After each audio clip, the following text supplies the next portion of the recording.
Hey everyone, welcome to Type Talks. Today we have ENTPs and ENFPs. And so Prem, would you like to tell us a bit about you? Yo guys, what's up? I have a YouTube channel called Nurture1412, which is now more of just trying to understand the spiritual side of life in a very logical way. And my goal is to create a system that a person can use to navigate life by themselves. Like a self-containing system is what I'm looking for, and it's like my journey I'm documenting in this channel. 1412. Heck yes. Yeah. And Michi? That's amazing. I'll have to subscribe to your channel. My name is Michelle, and I am an ENFP, as it says. I have a channel, Heart of Michi, which is, it is in a growing stage, so it's about whatever it is about at the time. But I have a whole backlog of MBTI stuff if you guys are interested in that. So, yes, it is evolving with your FI identity. Yes. Excellent. And Heidi Priebe? I relate to a lot of that. My name is Heidi Priebe. I also have a YouTube channel that I think is just called Heidi Priebe. If you search my name in YouTube, you'll get there. And I talk about being an ENFP and also a lot about attachment style, which is kind of my pet theory at the moment that I'm really obsessed with. Yeah, it's really your forte. And Lindsay and Savanna? Hi, my name's Lindsay. I'm an ENFP. Hola, or aloha. I've got a Hawaiian shirt on. We had a Hawaiian theme at church today, so I had the flower earlier in my hair, but it kept on getting pulled off whenever I'd go in the car and hit my head on that. And this is... Hi, I'm Savanna, and I'm an ENTP.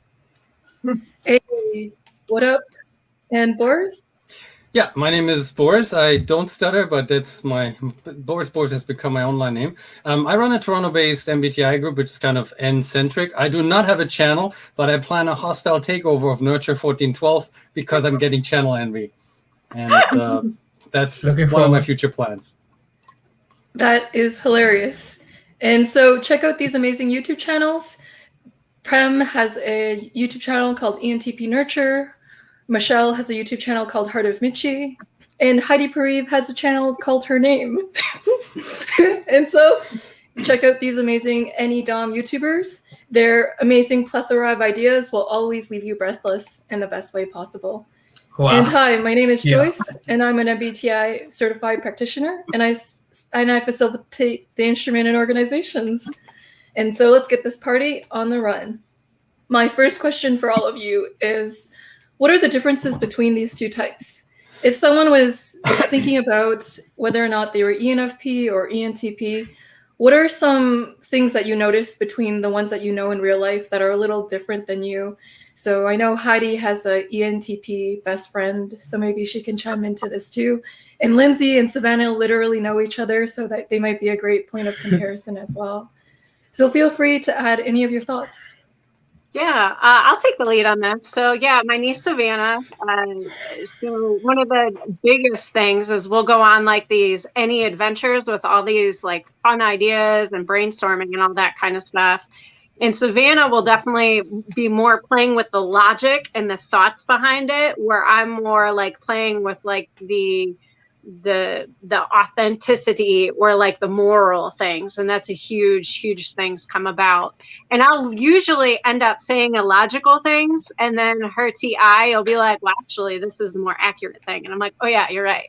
So she TI corrects like a lot because my TI is very low and very weak, although Savanna's been a huge instrument in Joyce's channel, learning how to develop that TI, recognizing how weak I am at it, and learning to develop that on a greater level.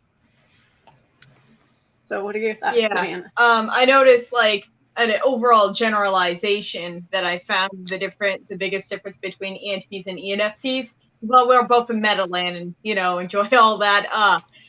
ENFPs tend to look for, like, more of the people aspect of it, while the ENTPs tend to look at the more system part of it. Those are really clear differentiations. 10 out of 10, you win a gold star or any type of star you want. I would get one from the cosmos if I could, but... Star sounds good. I like styrofoam. Very cool. And so, Heidi, do you have any thoughts on the differentiations between these two types? Yeah, I'm trying to think of how to phrase it, because I think as Lindsay and Savanna both pointed out, a lot of the topics that ENFPs and ENTPs are interested in will be very similar. So like I have a couple close ENTP friends, and we're all very similar, and we're all very interested in like psychology, personal development, like any sort of meta theory that explains where like individuals or society is growing and how things might play out. I think TI is a lot more interested though in making predictions about like how things are going to play out logistically in the future. I have almost no interest in that at all. So like my ENTP friends really like to look at like, oh, how are certain social systems going to develop, and like, ooh, where is this government going to fall, or which tensions are being created in this area. That doesn't really interest me that much. But I get more drawn into like the psychology of things, and I want to go like deep with the FI. So I want to figure out like, ooh, which like motivating forces are operating under the surface. So definitely like, yeah, I would echo the people versus systems aspect of things is where ENTPs and ENFPs differ. And I also think there's something interesting with like the TEFE difference. So it's like ENFPs will be more drawn to like figuring out, like they like to play around in their brains with like, ooh, how can we organize things, and how can we like optimize our routines and stuff like that. Whereas ENTPs will actually be, I find, like a little bit more gossipy than we are a lot of the time. Like when I want to know the gossip, I go to my ENTP friend, like not what you would think, but because they have more of a hand in what other people are doing. Whereas we're a little more like self-focused and interested in like doing our own thing and figuring out how to like grow our own, little egos. So yeah, that's like an unexpected one. Interesting. And Boris? Yeah, I would say all the gold stars have been handed out to Heidi and the tag team. One observation is, I mean, ENFPs, I love them because when it's a great forum where NE can go crazy, but I actually find they can out NE us. For example, the only person that exhausts me is typically an ENFP. For example, Robin Williams, if you see him on TV, it's like, oh my God, you missed something. So they have less of a filter on going crazy, and they can actually exhaust me, which is pretty rare. Everything else, like I kind of second the different focus. The system focus for me is important. I mean, I'm a software developer, but they're just incredible fun, but sometimes also beautifully irrational. And one example, for example, I have an ENFP friend. She might be listening now. Here's a scenario she had. She had problems. She had cable internet in her house, and she's going around the place, and there's this cable that really bothers her when she's cleaning. It's in her way. So what does she do? She gets scissors and cuts through the cable. And I'm like, didn't you put 1 and 2 together? It's like, no, this really bothered me, and I had to get out of the way. I mean, this could have been a live wire fall, but that was totally okay in that situation for that person.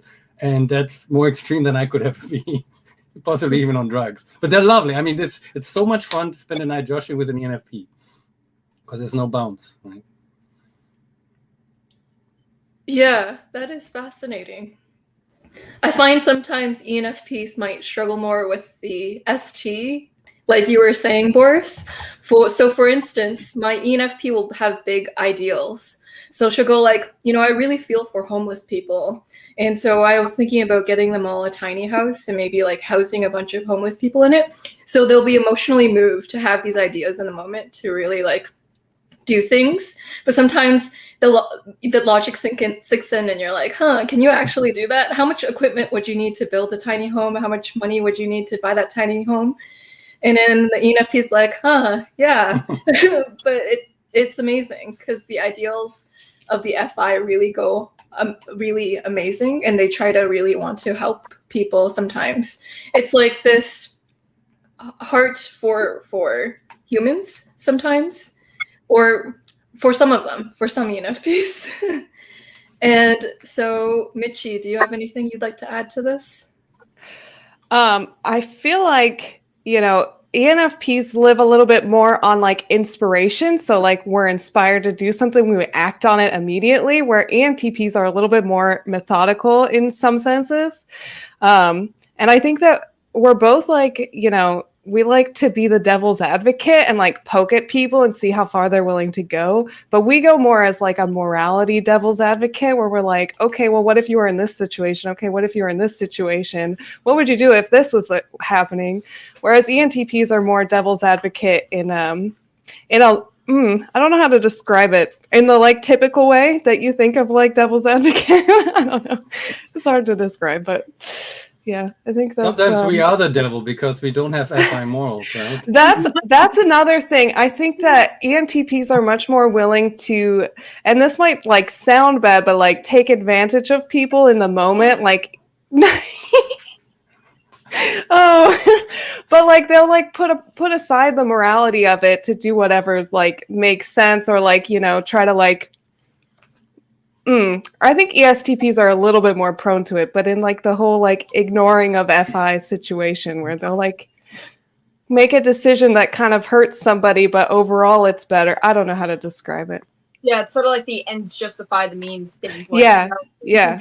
We tend to like, if we're like working for some organization, for example, we'll like bend some of the organization's rules in order to further the agenda, you know? Right. But half of that is the fun of bending rules, right? I mean, I don't know how ENFPs feel about that. For me, it's I see a rule, it's already like, oh, that annoys me. It's like I'm getting an antibody.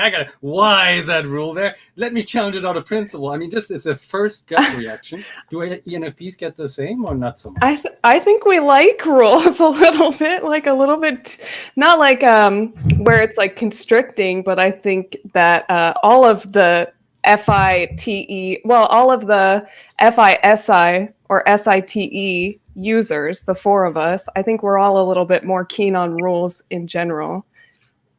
Like we like keeping the rules. Like even at work, for example, if there's something you're supposed to do, I will make sure that other people are doing it. If not, I'll find like some way to convince them that it's better to follow the rule than not to follow. And I'm like, you can do anything so long as you stick to these simple rules that you just cannot break. Don't break these rules, and then you can have freedom in all other ways, but just stick to these basic rules. See, I have problem with that, which is that the rules, I think here's my take on FI and TI thing. So I don't really care about the rules, but the rules have to make sense to me. I can't just, if the rule might make perfect sense, right? But if I don't understand how this person got there and I don't agree with the logical steps he took there, I mean, no, I'm not gonna do it. Yeah. Really thing without a logical basis. It's like dogma. Dogma makes me cringe. Oh yeah, same thing. It says no. Yeah. I think it's kind of parallel it. Oh, sorry. Go ahead. It's sort of like it's sort of like because I said so, that type of standpoint. Oh, you know? that's just... Yeah, it's just like you're like I either Who are you to me? Yeah. Love tradition or you absolutely hate it. Because if the tradition logically follows up after running it through, then it's just really fun, you know. Aside even for ENTPs enjoying tradition. But if it doesn't work out and it's just there and it has no logical standpoint, rather it's just completely useless or it's actually causing harm, that is just like, nah, I'm not going to do that. Yeah. So I'm guessing that perhaps both ENTPs and ENFPs can at some point, depending on how you define rules, sometimes go against rules and institutions. It depends on what it is.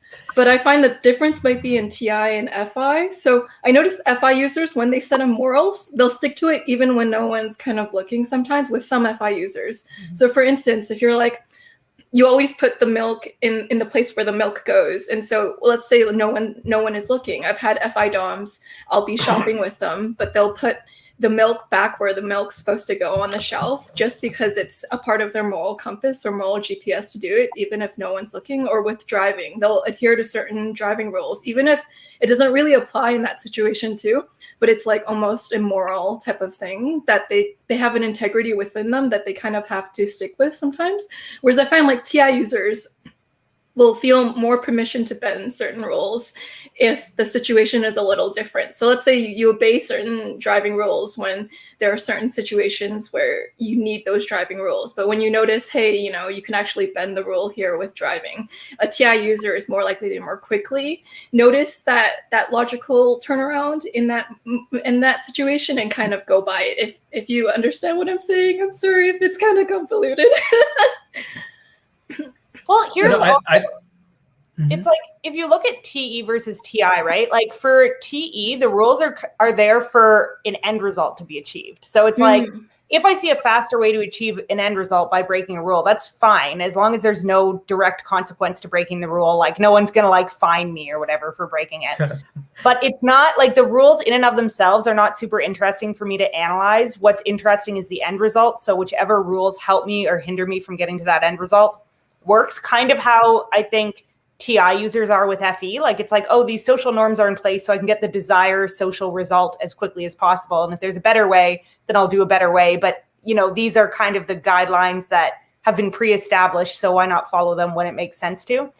But FI is interested in, like, we're inherently interested in the rules of morality, the way that TI is inherently interested in the rules of like how things are structured, right? So TI is always going to want to play with that, the way FI is always going to question like, well, why is that a social norm? Like, I'm not necessarily going to follow it if I don't feel aligned with it.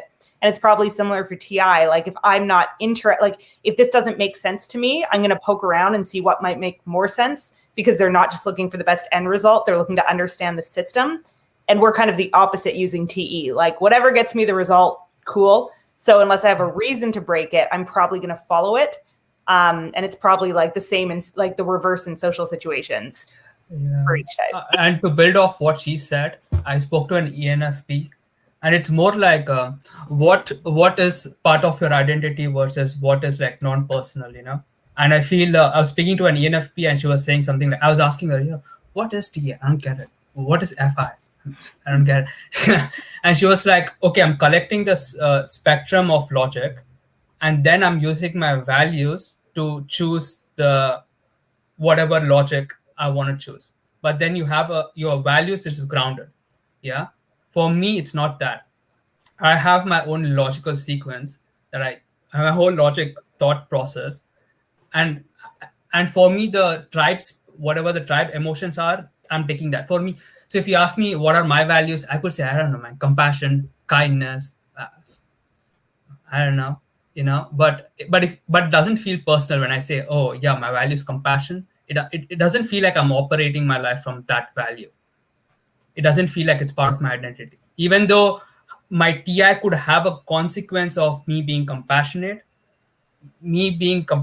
itself doesn't seem like a, you feel me? Mm-hmm. I feel that's the difference between like a FI and TI kind of thing. Yeah, and to kind of add to that, I feel like ENTPs tend to have a list of principles, so to speak, that they kind of live off of. It's like a rule set that they can follow. Okay, I'm going to do this. This is fine. I know that this is acceptable. Whereas FI is like constantly morphing what you find to be like an acceptable, and it like is situational, very situational. So like in this situation, the right thing to do is to go run and save them. But in this situation, you know, maybe, you know, it's not to go and do that, it's to do something else. That's a terrible example, but you know what I mean? We have our fundamental core values, whereas you guys have principles, kind of like you were describing. It's more detached for you.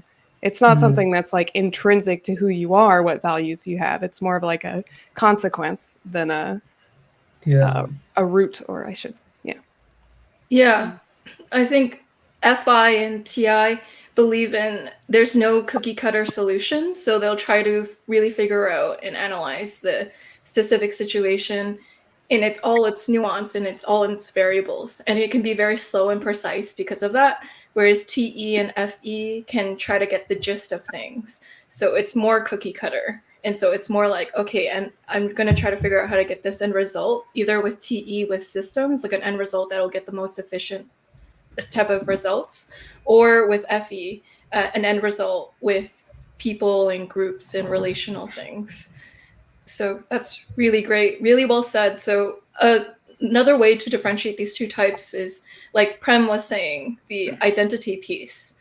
Where do you root your identity? Is it within your value system, or is it within your belief system, if that makes sense?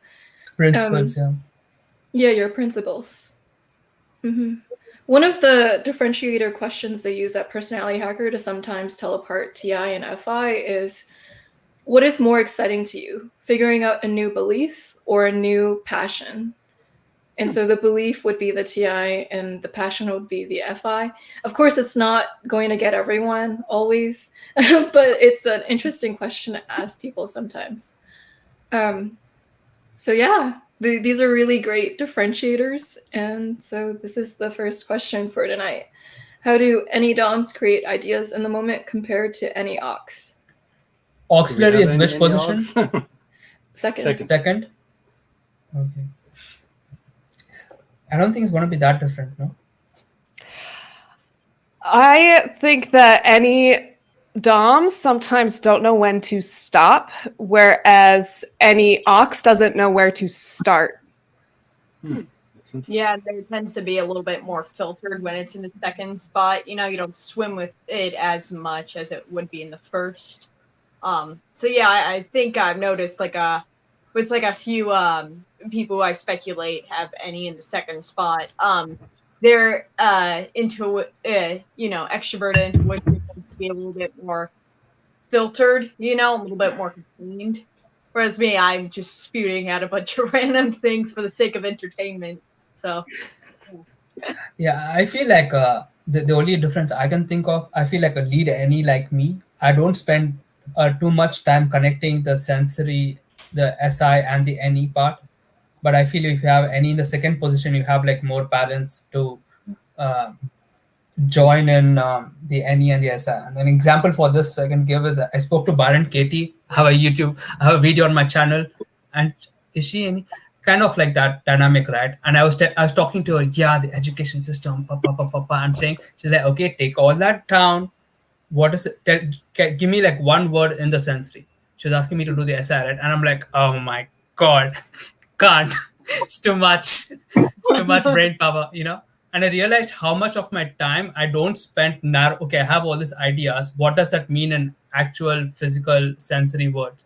So I have like condensed it down to like one word. What would it be? I don't spend too much time thinking that way. But I feel if you have any in the second, it's easier for you to do that compared to like lead any. Yeah, I think when you have lead any, it's like you can't turn it off. Like everyone said, like you're not trying to problem solve with it in the way that I often see any auxiliary types doing. Like they'll have a specific problem either in their TI or their FI that they're stuck on, and they kind of consciously turn to NE to explore different avenues for like understanding that and putting it into different frameworks. I will sometimes do that consciously, but 90% of the time, I'm just thinking about how different frameworks all connect to each other without meaning to. Like I'm just walking around and everything resembles everything else to me. And I have constant ideas that often never go anywhere. And it's not intentional. It's just like how my brain naturally works. And I see it being a lot more intentional in the same way, like for me, turning to my FI and learning to observe my emotions and thoughts is very intentional. And it's kind of the opposite for people who have NE as their auxiliary function. They can turn to their NE to go idea searching and then also step away from it a little bit more consciously than we can. Yeah, I agree with her. Yeah. You can't really turn off your dominant function. Your dominant function is always on. It's the water you swim in. And you sometimes don't even know you're using it too, but you are. And so a way to sometimes figure out someone's type is what function should they get more into? With ENFPs, if they're going through a loop period where they're going through NETE, NETE, and ignoring that FI, you might notice that like they're very obviously ENFP from that. If the growth tip for them is to getting to their auxiliary function, which would be their FI, whereas the growth tip for INFPs tends to be getting into their NE. So with INFPs, when they tend to get into an unhealthy space, they tend to go in their FI, SI, and they forget to go into their NE. And so a growth tip for INFPs is to actually get more comfortable with their NE and to go more into their NE.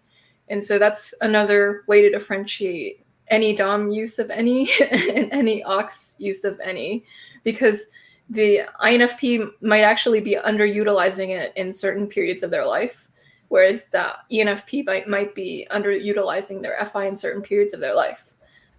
And so anyone else would like to add?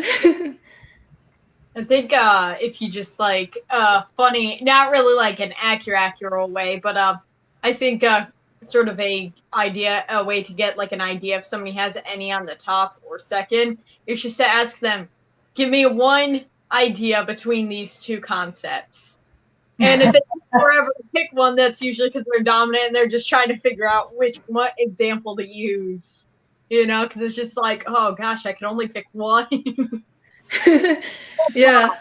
How about 5? And then you say, I break the rules. When people say it's A or B, it's like, well, let's think about C. That's sort of like the moment somebody constrains you, it's not even intentional. It's become second nature. It's like, I'll ignore the rules. I'll give you 3, right?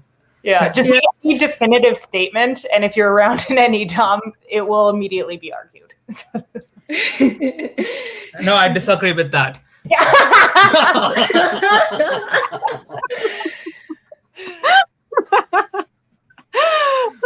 Interesting. Could that also be linked to inferior SI? That this is pure hypothesis, because SI sometimes is like, this is how things should be, like this is the one cookie cutter way, and then You said the word like, should. well, That's already a dirty and word. this alternative. We're all triggered by the I'm word. just going to eat the cookies for the cookie cutter stuff. Don't you should on me, okay? The only person who can should is me. All right. Yeah. Yeah. Something Savanna talked about was how it's hard to pick one idea. And so you can kind of feel an Ne bottleneck. So that's the phrase for it. When NE users have so many ideas in their mind, but they can't pick one. And so they're kind of like frozen. It's called the Ne bottleneck. I like to rephrase that. It's not we can't. Why would we? We can't. So we choose not to. That's very true. Yeah, we always can choose, but that can also be a function of like not being tuned into your auxiliary function, right? Which makes your decisions. Like if you're avoiding that, it's going to be really hard to stick with anything because there's no guiding principle there. That is true. And so Brady asks, can you explain some of your life experiences with inferior SI? Dreadful. I just told you guys that. So I was cooking kidney beans. I never cooked this stuff before. I put it in a pressure cooker. My sister-in-law said, yeah, 7 whistles, something like that, and just remove it off the thing. Said, okay, 7 whistles. And I'm like, okay, I want to eat this now. I can't wait any longer, you know? So I just pulled the whistle and entire thing just went flying. And I mean, that's the situation of my kitchen right now. It doesn't look that dirty, but if upon close inspection, it does. But it's not my problem now. And that's inferior SI. Yeah. Recently it dawned on me, like I was like thinking about ways to really grow that inferior function of SI, and I'm like, I should listen to like techno music like for 10 minutes, because it's just like repeating itself over and over and over and over and over. You get the point. So I was like, okay, I'm gonna do this for 10 minutes, and it was like a living hell. I felt so uncomfortable and so weird with my TE.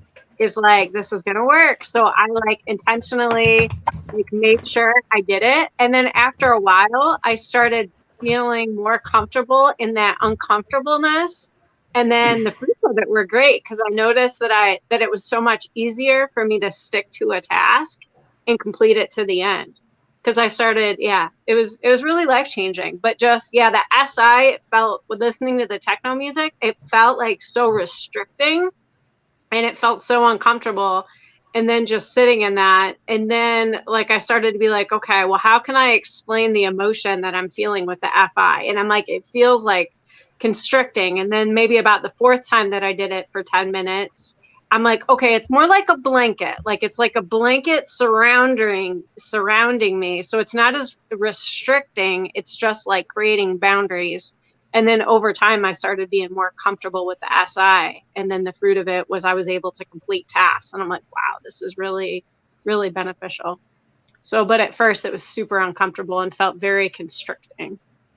I just had an SI moment. I forgot to plug in my my laptop before. I said, I'll plug it in later. And right now I was like, oh my God, 4% left. SI it's almost like borderline depressing, knowing, oh my God, sometimes at work, I come up with, I look at the clock, it's almost like time is slower. I think for 3 minutes, like I build a system and it's going to take me maybe 2 months to actually build that system, but I've seen all the connections. Then it's like, okay, now I have to slow down to the slow grind and I actually have to do all the things I thought about. it's depressing. Now, the nice thing is things often go wrong. So I actually welcome. It's like, oh, I got a problem now that came up. Let's solve that, because nothing's worse than you plan something and then it goes exactly according to plan for three weeks. I go crazy. So Wow. It's almost where you deliberately put challenges and things just so it sort of keeps the mind stimulated. exactly, saying, hey, there is this other thing I could do. I won't need it right now, but I might need it 4 months down the road. And often that actually pays, because it's almost like you design a house, but I create some extra plumbing that'll be needed in the future. And the client comes, oh, could we do this? I'm like, well, I kind of already did it. You can have that tomorrow. But I feel really good when I planned ahead. But yeah, predictability is the worst. It's almost like depressing. It's like somebody deflates you, sticks a pin, you go, oh my God, that's what it's going to be for the whole day. It's dreadful. Might be dopamine related. I often wonder, I mean, I know there's correlations between being introvert and extrovert on the dopamine system and the acetylcholine system, but I wonder if it's really, we need that hit of dopamine that's normally associated with gathering information and planning for stuff. It's just like a tangent, of course, but whether we have actually lower receptor density for dopamine, so we seek it out more. I don't know. It's just. Well, that's interesting. If I think you're onto something with like the seeking out new information, because it's like you'll also have, let's say, like SE DOMs who want to do a lot of different things, right? And that's where they get their hit, like trying different things. And it's like, I'm very comfortable with having repetitive sensory experiences to an extent. Like, it's like, I'll watch the same TV show 3 different times because I'm so comfortable with all the characters. Like, I'll eat the same meals over and over again. Like, that makes me feel very calm. But I get really stuck in the trap of like thinking that I've thought my way to a solution without having to implement anything. And I think that that's something that I see a lot of NE DOMs in particular struggling with. Like, they're like, okay, I figured out my whole life, and so now everything's going to be great forever. And we forget that like you actually have to do the actions and like take the steps. But it's so much more interesting to keep theorizing about like what the next change you could make is, or like what the next solution is.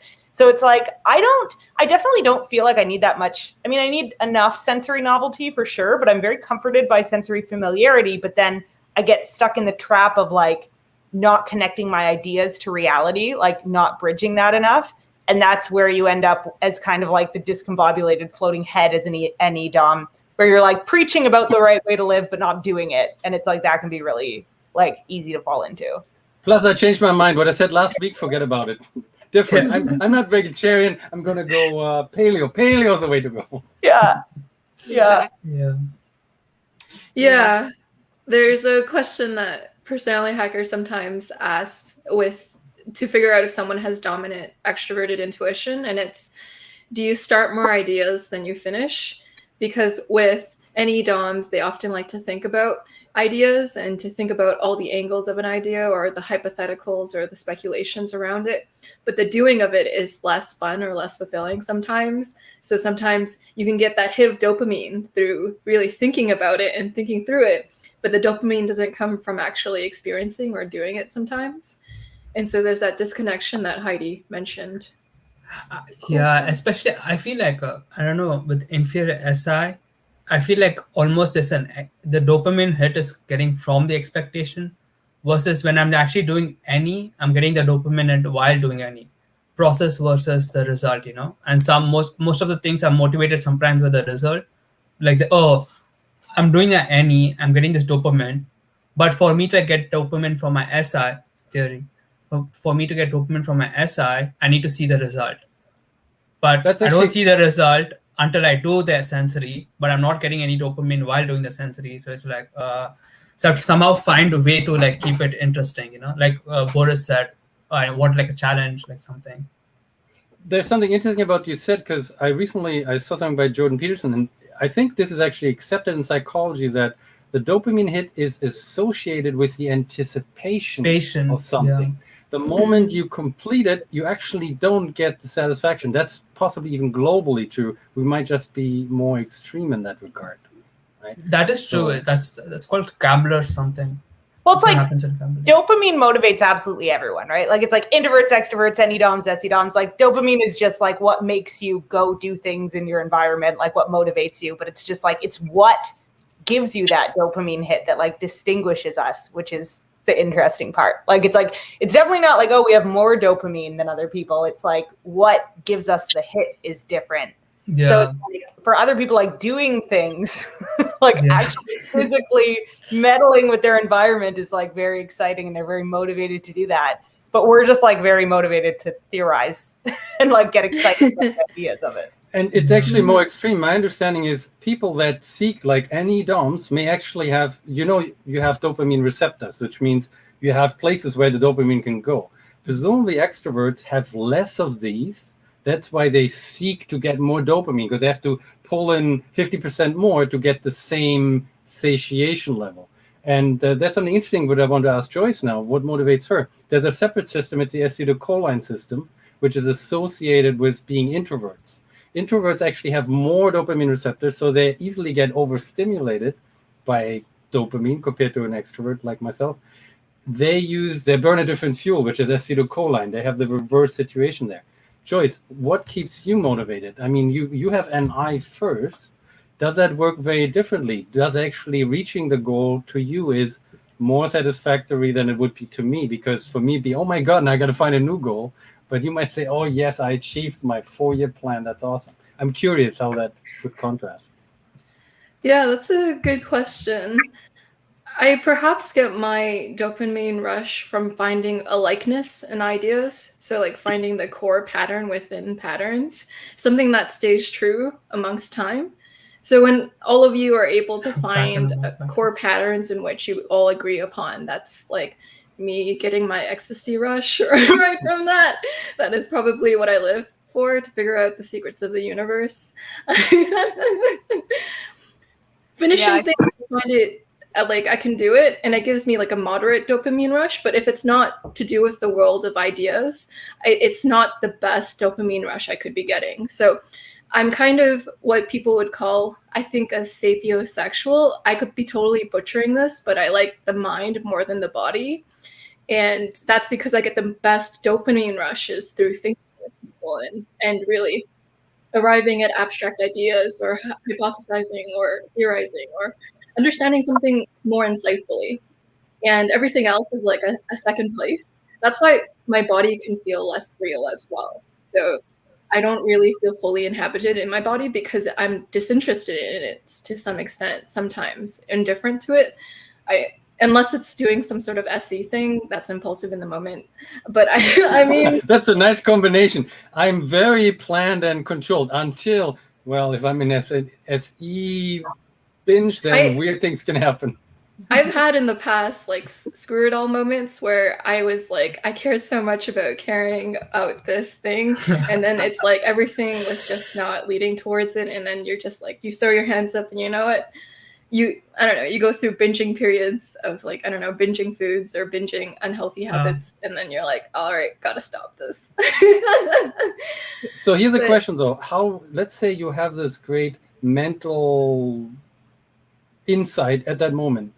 Does it last? Is it something you hold on to that you can carry with you and look at periodically? Or does it completely lose its interest? Or is it a treasured thing that's part of your realm of experiences that you look back to? Does that make sense? It's there forever. The ideas I bring up in a conversation are there forever. They're never just in the moment. I've had extroverted intuition users explain to me that their ideas are sometimes like vapors. Sometimes like they'll hold it very strongly in the moment as they're discussing it with you, but then sometimes it'll disappear. And then that's why they have to build momentum while they're talking to you, or else when they're alone, they might not actually always build on it. Whereas like for me, I feel like I'm always working on the same ideas, just trying to go more deeply into them when I'm with myself. I never lose them. Does that make sense? Like they're precious to me. My ideas are like my babies. Do you juggle them? Just kidding. I kind of relate to that. Do. The special you ones stick around. Remember you talk about juggling babies, Annie.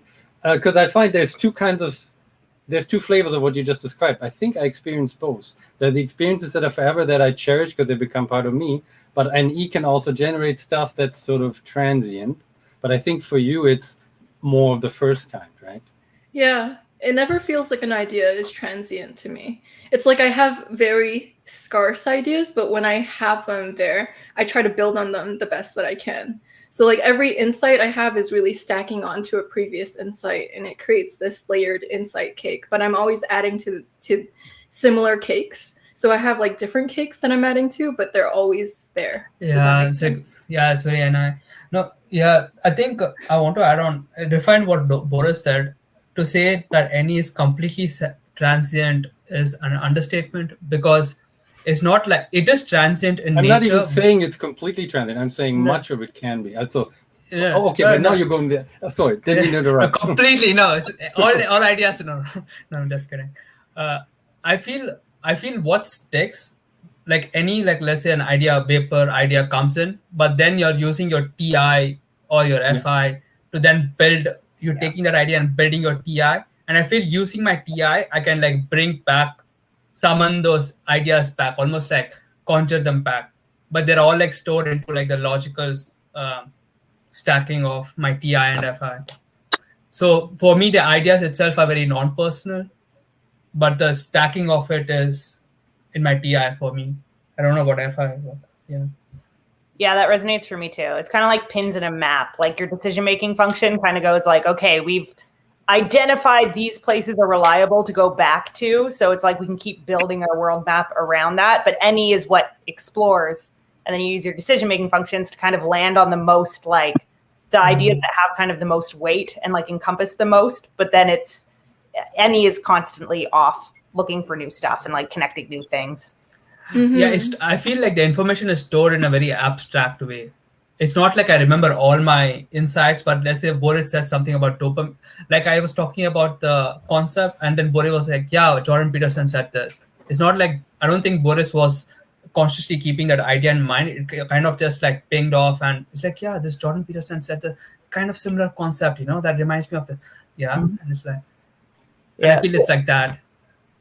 I forget who someone defines NE, or like there's some book where it's like, that reminds me of ... It's yeah. Like the phrase. Yeah. NE is very associative, being able to associate one idea to another idea to another idea. And it hates it when people oversimplify things. So when you take out the complexity of something, that's why it hates definitive statements, because it feels like it's taking out the complexity of it. And so they'll kind of like challenge you if it sounds too definitive sometimes. And so what has been a struggle for you as an NE Dom? Littles asks. I think what everyone was just talking about right there can be 100% a struggle when you have lead NE, because like you get a really great idea and you're like, oh my gosh, this is the best idea I've ever come up with. I should write this down. And by the time you've gotten the notebook to write it down, you either A, talk yourself out of it, or find a better idea, or you just completely forgot it because something else came up, or, you're like, oh my gosh, you know what? The other day I had the best idea. What was that idea? And then you have to like try to trigger it. You have to trigger memories a lot. Like as an NE Dom, you have to like find, like I will remember things in the most like strange way. I'll have to remember like what I was doing, or, maybe I remember a look on someone's face when I said a certain statement that was roughly about this general concept. And I was onto something when I was thinking about that, but I never said it out loud. What was it that I never said out loud? And there's these like mental, it's frustrating. I would say you can be much of your time is an underachiever below your potential. But then often in the end, it almost pays off because you gathered all these things and all of a sudden you say, you know what, I can catch up now. But it is something, I think underachiever and NE is probably strongly correlated if it's in the first. What is that called? Wasted talent? Yeah, something like that. I think for me, the struggle really is narrowing down what my life has to be. Like the theme of my life is like really hard. And I'm realizing I need to do more of what FI uses to have a strong moral compass, which I don't have, I value this kind of values. And this is like part of, I don't have that, so it's very hard for me to build that. But just for me to like accept the fact that, what, I think my life is just going to be about the spirituality thing. I can't be a musician. I can't be like this artist, this painter, producer. No, I just have to like narrow myself down. And for me, it's like I don't want to do it. I still don't want to do it, but then I have to like have values which I believe in that make sense for me to like narrow down, because you can only achieve so much in a sensory, right? You know. I think ENFPs have the same exact struggle as that. Yeah. Because like I write, I sing, I draw, and like I have all these passions, and I'm like, well, there has to be some way to combine it. But then just the idea of like forcing myself to combine them is restrictive in a way. Like, because what if I want to just do this that doesn't involve these things, or like just confining your life path is very frustrating, and like especially in the corporate world. But yeah. That's why you become a consultant. That's the best place to be for an ENTP. If you have enough shit piled up, say, oh, I can do mainframe, I can do cell phone, no problem. I've dabbled in all of them. I thought it was dumb, but now it's all there, right? So you might in the end still do okay because you become a valuable resource. One challenge I find is being recognized as such, because if the moment you're an employee in a company, you have a role, you're on a pay scale, but if you dare to step outside and saying, I'm independent now and I can solve problems, and you have, I mean, FE in my case, to negotiate with the guy in charge, it does pay, but it pays very late. I wasted a lot of time in my early days jumping back and forth. I did physics, I did okay. Then I ended up in software, and so often it's a path less traveled. You can easily become roadkill, but you can also come out very well-rounded.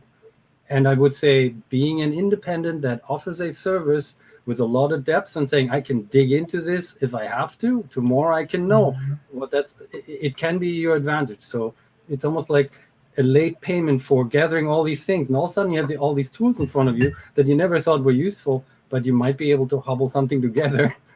And but you have to go, corporate route is probably not too good for ENTPs, I think. Mm-hmm. There was a word that was mentioned by Michelle and Lindsay, and it was the word restrictive, which you'll hear a lot with EPs in general. The words trapped, restrictive, or when their options are closing off, it's kind of a turn off for sure. And with NE, especially NE DOMs, they're often, I correlate them with multi-potentialites, so people who are good at many things. And there is the word dabblers or scanners, or people who have these multiple passion areas. And because the NE can find so much interest in so many things, but it's kind of hard to just pick one to do your whole life too. Oh, yeah. It's funny because I watched that multi-potentialite TED Talk and I was like, this person's an NE Dom. Like, I think she might even have been an ENFP. I was like, you're speaking my language. I'm glad that there's another word for this. I think the way of EPs itself, like lead NEs at least, is like you have to be jack of all trades, master of few, you know. And I think we are mostly master of none. But I feel like we need to be master of few and have all this jack of all trades, like complement this. Like, you know, like film producing has elements of writing, painting, music, but it has everything. It's not even that. It's so bizarre because people don't understand when you paint and you make YouTube videos and you edit and all that stuff. The philosophy of it isn't that different. For example, I was learning watercolors. And in watercolors, there was this phrase you're saying, oh, you have to produce a lot of bad art so that good ones can follow, you know? And that's the same thing with YouTube channel. And you guys would know, right? Because if the moment someone goes, I'm going to create this amazing YouTube video with this perfect thumbnail, amazing editing, and that's going to be my first video, you're gone. You're not going to last even like a few months, you know?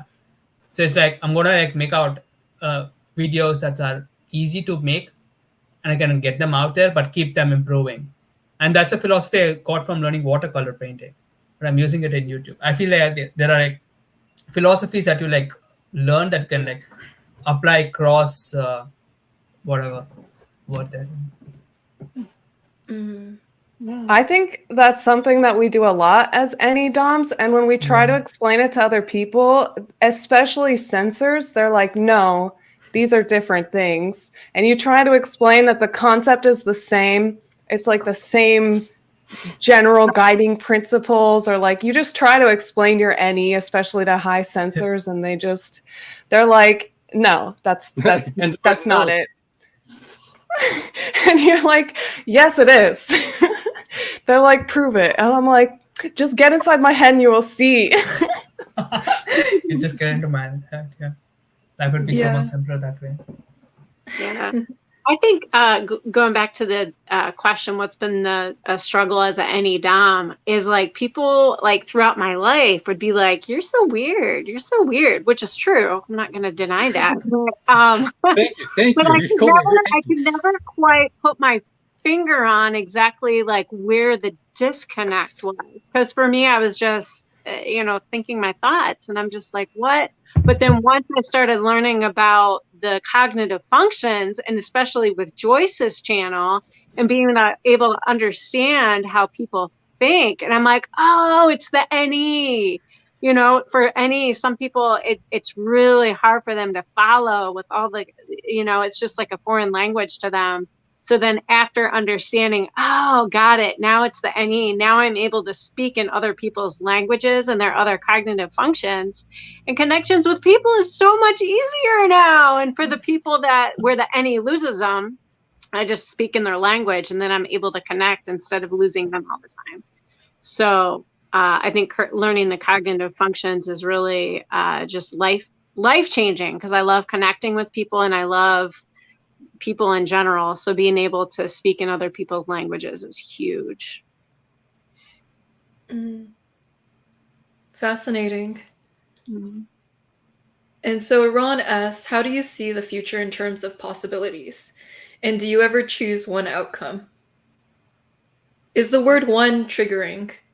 I almost think the word outcome is triggering because it's like the most interesting part is figuring out like which possibilities are going to emerge from whichever road you take. So it's like, I don't want to see the end result necessarily. I want to look at the next most exciting step. And then once I get there, I want to look at what all the most exciting steps are from that place. So it's like dissimilar to, let's say, an NI Dom, where I think they have like a much more linear long-term perspective, or an SI Dom, very similar, but like with different methods of getting there. It's like with NE, you've lost the game if you know the outcome, then it's not fun anymore. It's like the future is just, it's fun to play with the options for the future. Like I just kind of see the future as like, okay, it's an all-you-can-eat buffet, and you pick the most exciting dish, and then that dish transports you to a new all-you-can-eat buffet, and then exciting dish, and it's like it goes on forever. That's what makes life fun. Yeah, and that goes back to when Boris was saying predictability makes him want to stab himself in the eye with a fork. He didn't exactly say that, but he meant that. You can read my mind. If you know the outcome, then you kind of have too much predictability there. And that kind of kills the fun. If you already know the outcome to a movie, then what's the point of watching the movie? It's like you have spoilers and now it sucks. I actually, well, maybe this is because I like to write. I actually love knowing the ends, and I will often like look up stuff that lets me know. Like I'll look up those like full reviews of things because I like seeing how they come about taking it from point A to point B, like seeing what stuff they used to build up to it and how they actually got to the outcome is really interesting. Like to me, I don't really care that much about being surprised in stories. I don't know. I don't want stories to surprise me. I love spoilers. I have no interest in being surprised. I want to be the surprise. Like it's like, like, you know what I mean? It's different though. Like it's like, oh, it's different. Like I don't mind knowing what's going to happen in the sensory world, but in terms of ideas, I never want to be bored. Does that make sense? Like it's different. So it's like I see like stories and things that are, let's say, already written, movies that are already made. Those live in the sensory world because there's a reality to it, you know? So my SI likes to know how it's going to go because I feel uncomfortable navigating the sensory world in an open-ended way. But the idea world, it's like I like to continuously explore. So the future, like the real future, like my life, what's going to happen, for example, that lives in idea land because the future is not a sensory thing that's possible to plan. I'm not sure if I'm explaining this properly, but it's like I agree with what you say and think it does not contradict what I said. You know what I mean? Are you saying that you don't want order in the abstract world, but you don't mind order in the sensory world kind of thing? Well, it's like I like exploring the order that does or does not exist in the abstract world. So it's like I want to play with it. But in the sensory world, I don't mind if it's ordered. I don't like having to do something that I don't want to do, but that's only because it means that my brain will have to be focused on that thing. And my brain wants to be out there playing with new ideas. But if there's a sensory system that's like running on autopilot in the background that allows me to think the thoughts I want to think, then that's cool. It can be as ordered as it needs to be. Does that make sense? I do that all the time. I create a bunch of habits that I can do. Like my breakfast is the same every single day so that I can focus on whatever else I want to think about. I don't want to think about doing it. Makes it very frustrating though, because if I miss a step, I don't know that I missed a step because I've done my routine and I'm like, okay, I trust that I did my routine correctly. Like I know that I've been doing it right every day. And then like turns out you like completely missed a step. Yep. Mm-hmm. And then the keys are in the door. Oops. I know that I unlocked the door and I know that I locked the door closed when I came inside. But did I take the keys out? I don't know. I forgot, I guess. And people are like, how do you not notice that you didn't take the keys out? I'm like, I was doing my routine. I was thinking, I don't know.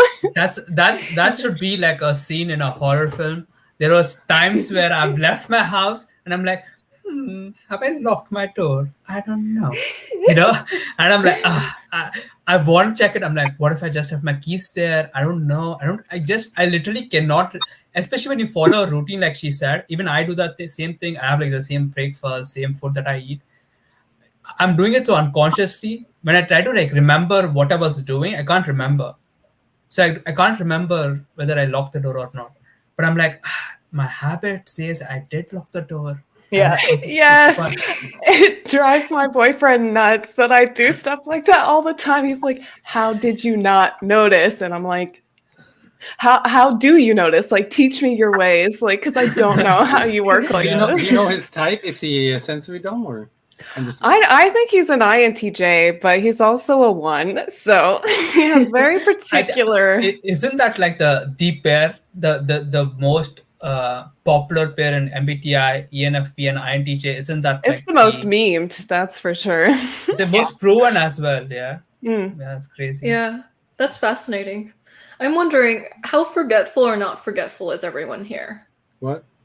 So, I mean, what is everyone's forgetfulness ratio? Like, so 1 is super forgetful and 10 is not forgetful at all. I'm just curious. For my own I'm sorry, what was the question again? I forgot. Oh, so in terms of memory. No, she's joking.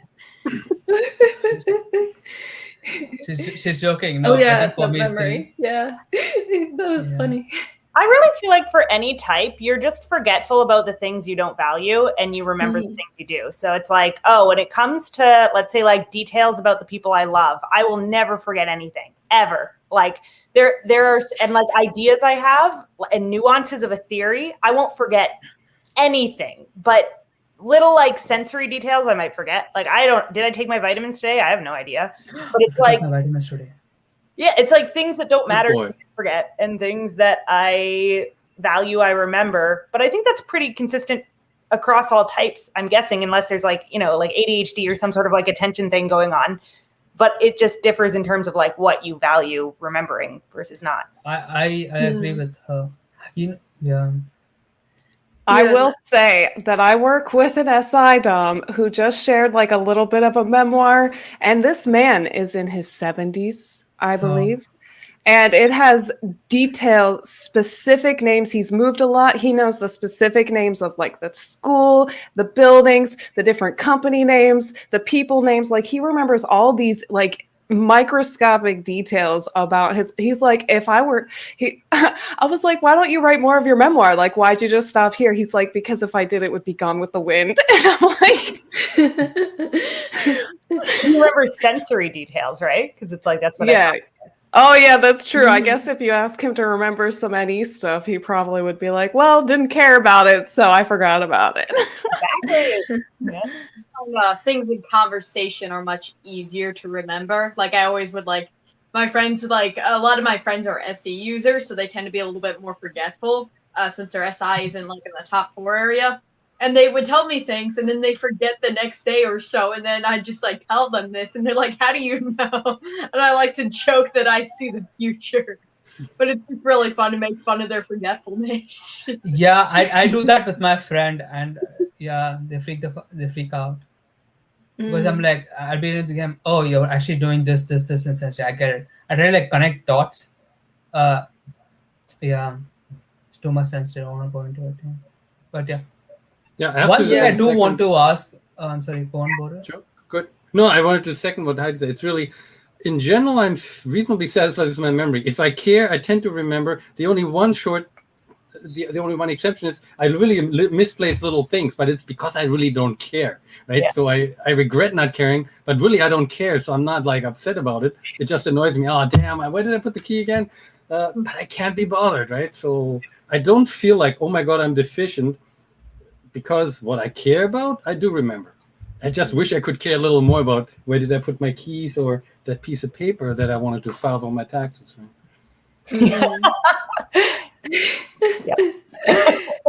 Yeah, that's fascinating.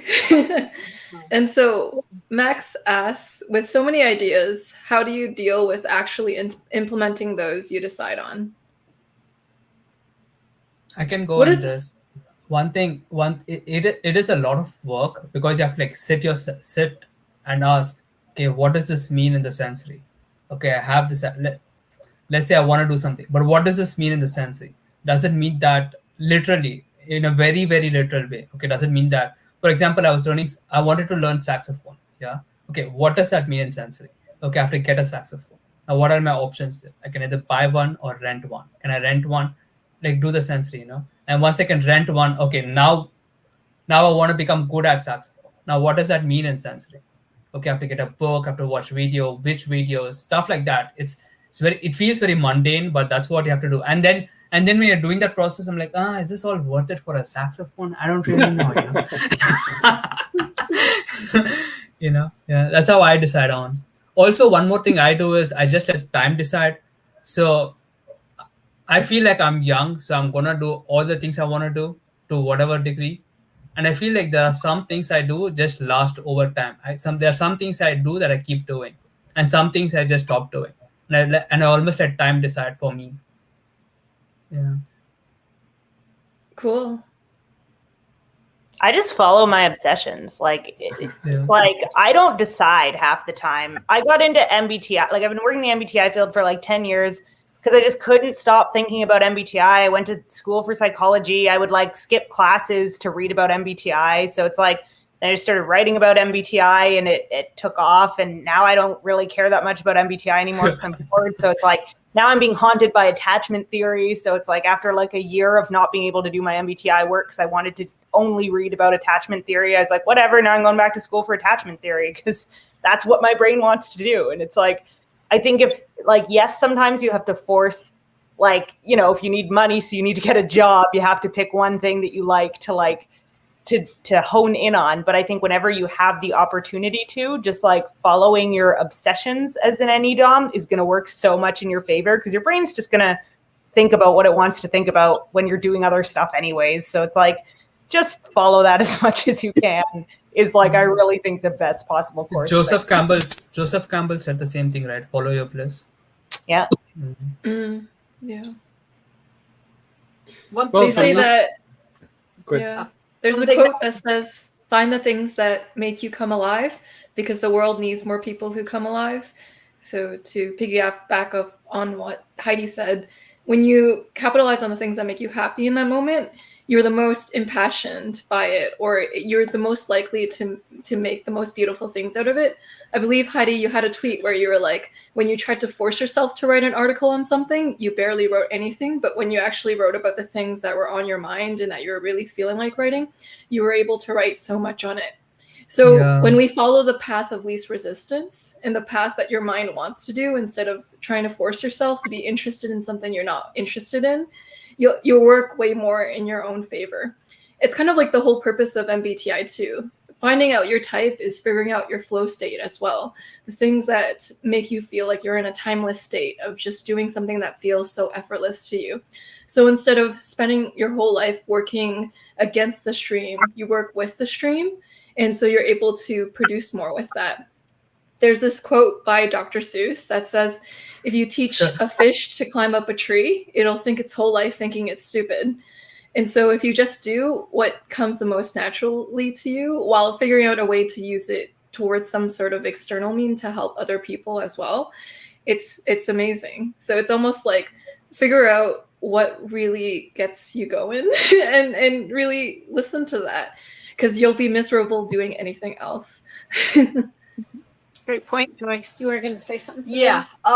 One thing that I noticed like a few questions back ago, I don't remember how many questions ago, when I was talking about like with the possibilities of the future, I find that it's actually pretty entertaining when I do find a conclusion if I'm actually like figuring out like problem solving for another person. Like if I'm trying to figure out like a future possibility, like they have this problem, you know, like they're just having like, especially if it's like social problems, I find those especially fun with my FE to play with. And then I logically narrow it down. So I'm going through like if this and that scenarios and just sort of branching off into a bunch of different options. It'll be like, you know, just running a bunch of things down and I'm like, okay, here you go. And you know, it's just really fun when I manage to find that conclusion if it's for another person. I can relate to that actually. It's more motivating. It's probably FE. In general, though, I find I had to learn at some point. It's you have some sort of goal that is somewhere in the distance where you're saying this is beneficial, and you kind of construct a path there, which is a mixture of these are dreadful things I need to do, but I know there are corners where there's going to be fun, there's going to be mayhem. I recall one project, it was like a 3-month project. They wanted a super specific plan up front, so I actually spent a lot of time planning, which I really kind of dreaded. But then I executed, and I was like within 4 hours. I finished 4 hours early out of the budget I set myself. But it was, on the one hand, seeing this goal that's worthwhile. It also affected somebody else that I cared about, even though it was a work team.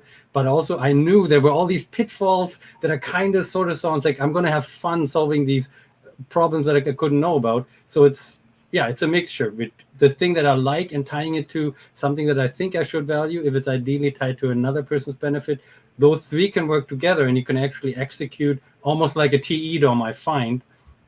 But it takes mental work to associate them, package them, and saying this is a worthwhile package to spend 3 months of my time on, and something's going to go wrong this Friday. So, I mean,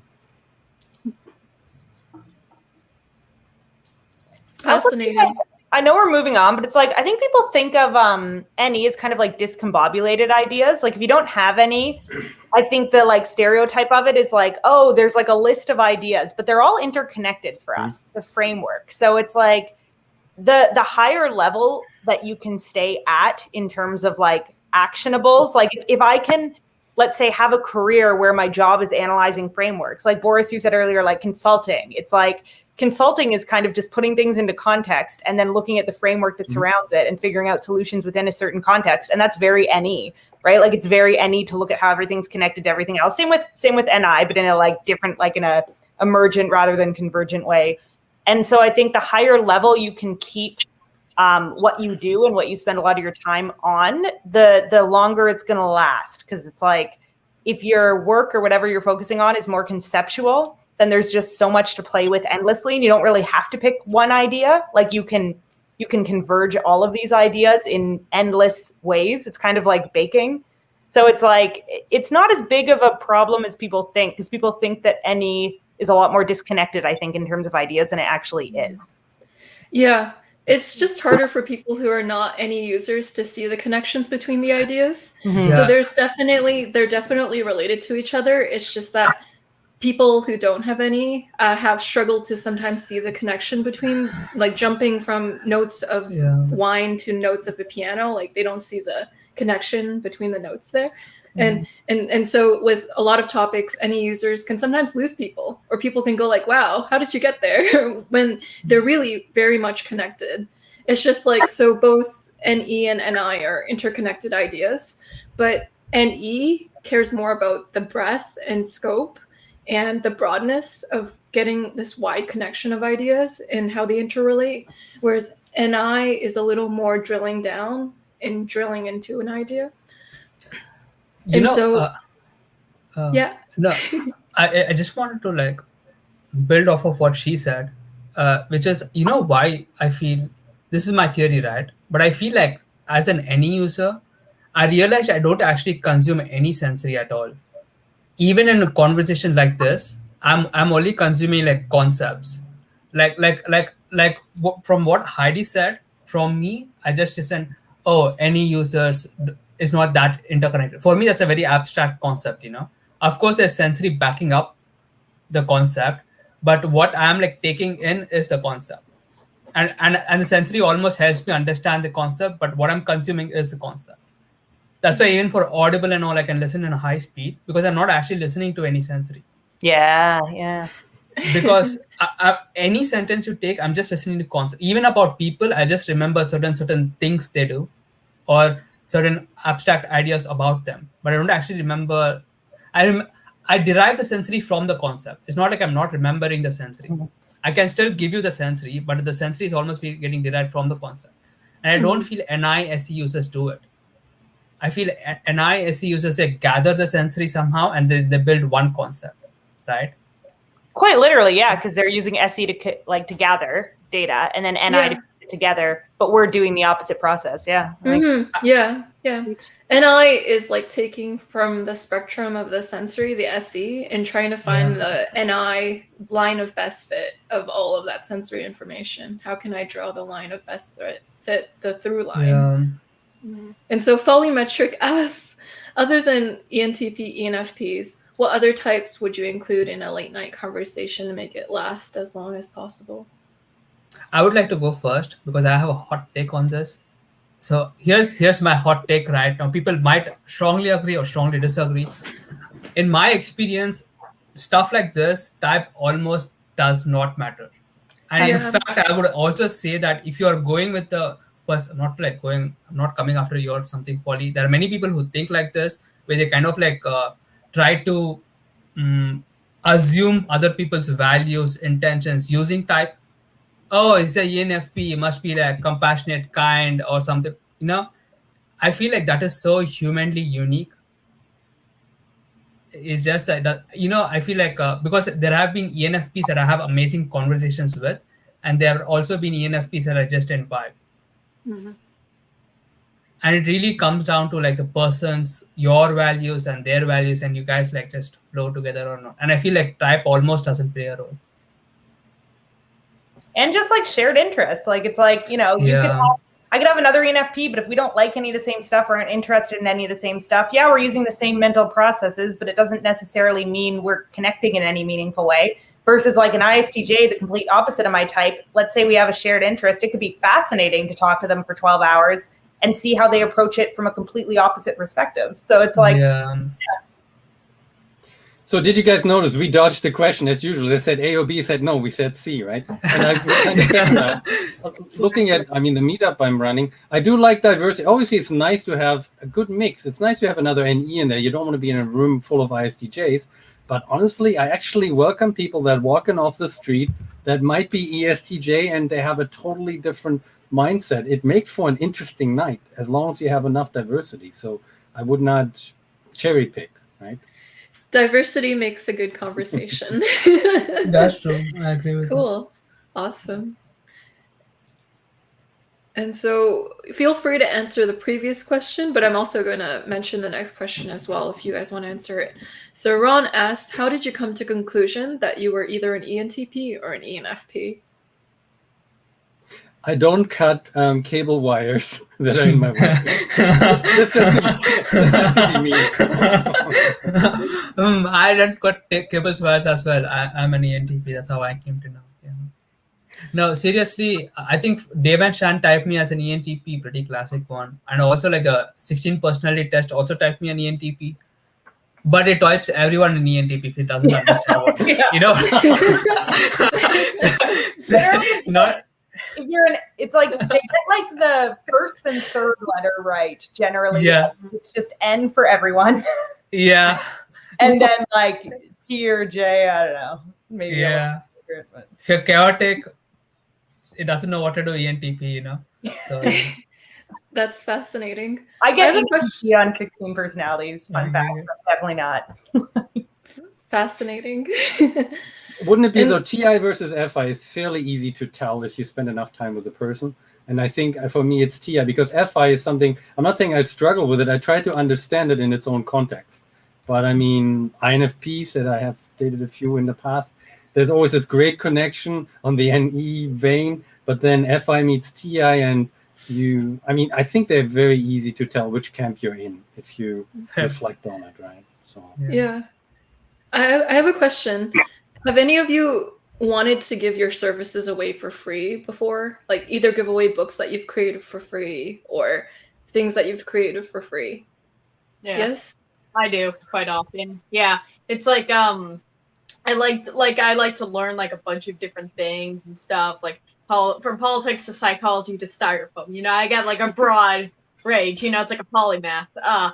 You know, I just like to learn everything. So I often like to share that information like a lot.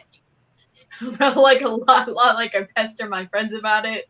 But yeah, or it's like I write or I'd like to do art for them or like draw, you know, just like I like to do that quite often. Whatever I can do, I definitely enjoy giving that away. Polymath is such an Enneagram thing. And also Delante, the word, I'm not sure if I'm pronouncing it correct, but that seems to be a little bit of an Enneagram thing as well. Cool. And I feel so what you anyone just else? asked. No, I feel what you just asked is just like a mindset of the society itself. Like you can't making money out of something that you just enjoy. Almost feels wrong. What do you mean? you like to, they make you feel guilty. Unless you're just suffering and just saying, oh my God, last night I had to go to work. As long as you have that energy, you can charge how much ever you want. You know what I mean? But then if you're like doing something you love, it becomes, it's almost like you feel, but isn't this what you love? Like, why charge money? I don't get it. You know, you get that. I am trying to like escape that myself because I don't feel that's the right way to live. True. Interesting. And so branching off of what Savanna said, how many of you like politics and like discussing politics for fun? Peaceful, yes. If it gets peaceful. If it hurts the relationship, then no. So that's almost too broad a question because it's like there's so many ways in which you can discuss politics and like parts of politics you can discuss. So it's like my answer is either like really, really a lot or not at all, depending on like the context of the question. Yeah, we had a teacher in drama class who she let us like discuss politics. I think there was another ENTP in the classroom, and then I think an INTP, and then me, you know, another ENTP. So it's like that range, and then we just discuss politics, and then we just randomly switch our views, just constantly like switching political parties that we're arguing for. And the teacher just got so chaotic that the teacher just, because then we started, you know, with that power of NE, you know, somehow we managed to just get completely unrelated things into the political debates, like lizards. Tail length of lizards and how many toes lizards has. We managed to combine that into politics. And the teacher just couldn't handle it anymore. Joyce, I find your last two questions interesting. I mean, because I think there might be a deeper reason why you asked. Because you do it so casually. You said about giving stuff away. I mean, my question is, I often do that in a work context because I see somebody that's suffering and it's like, oh man, the project has no money. And you're like, okay, fine, you know what, I'm going to spend 2 hours. It's interesting, but you're going to be happy. So it's probably FE trying to be a sucker. But I'm just wondering, I find it interesting that you ask, because I think you don't ask questions for no reason.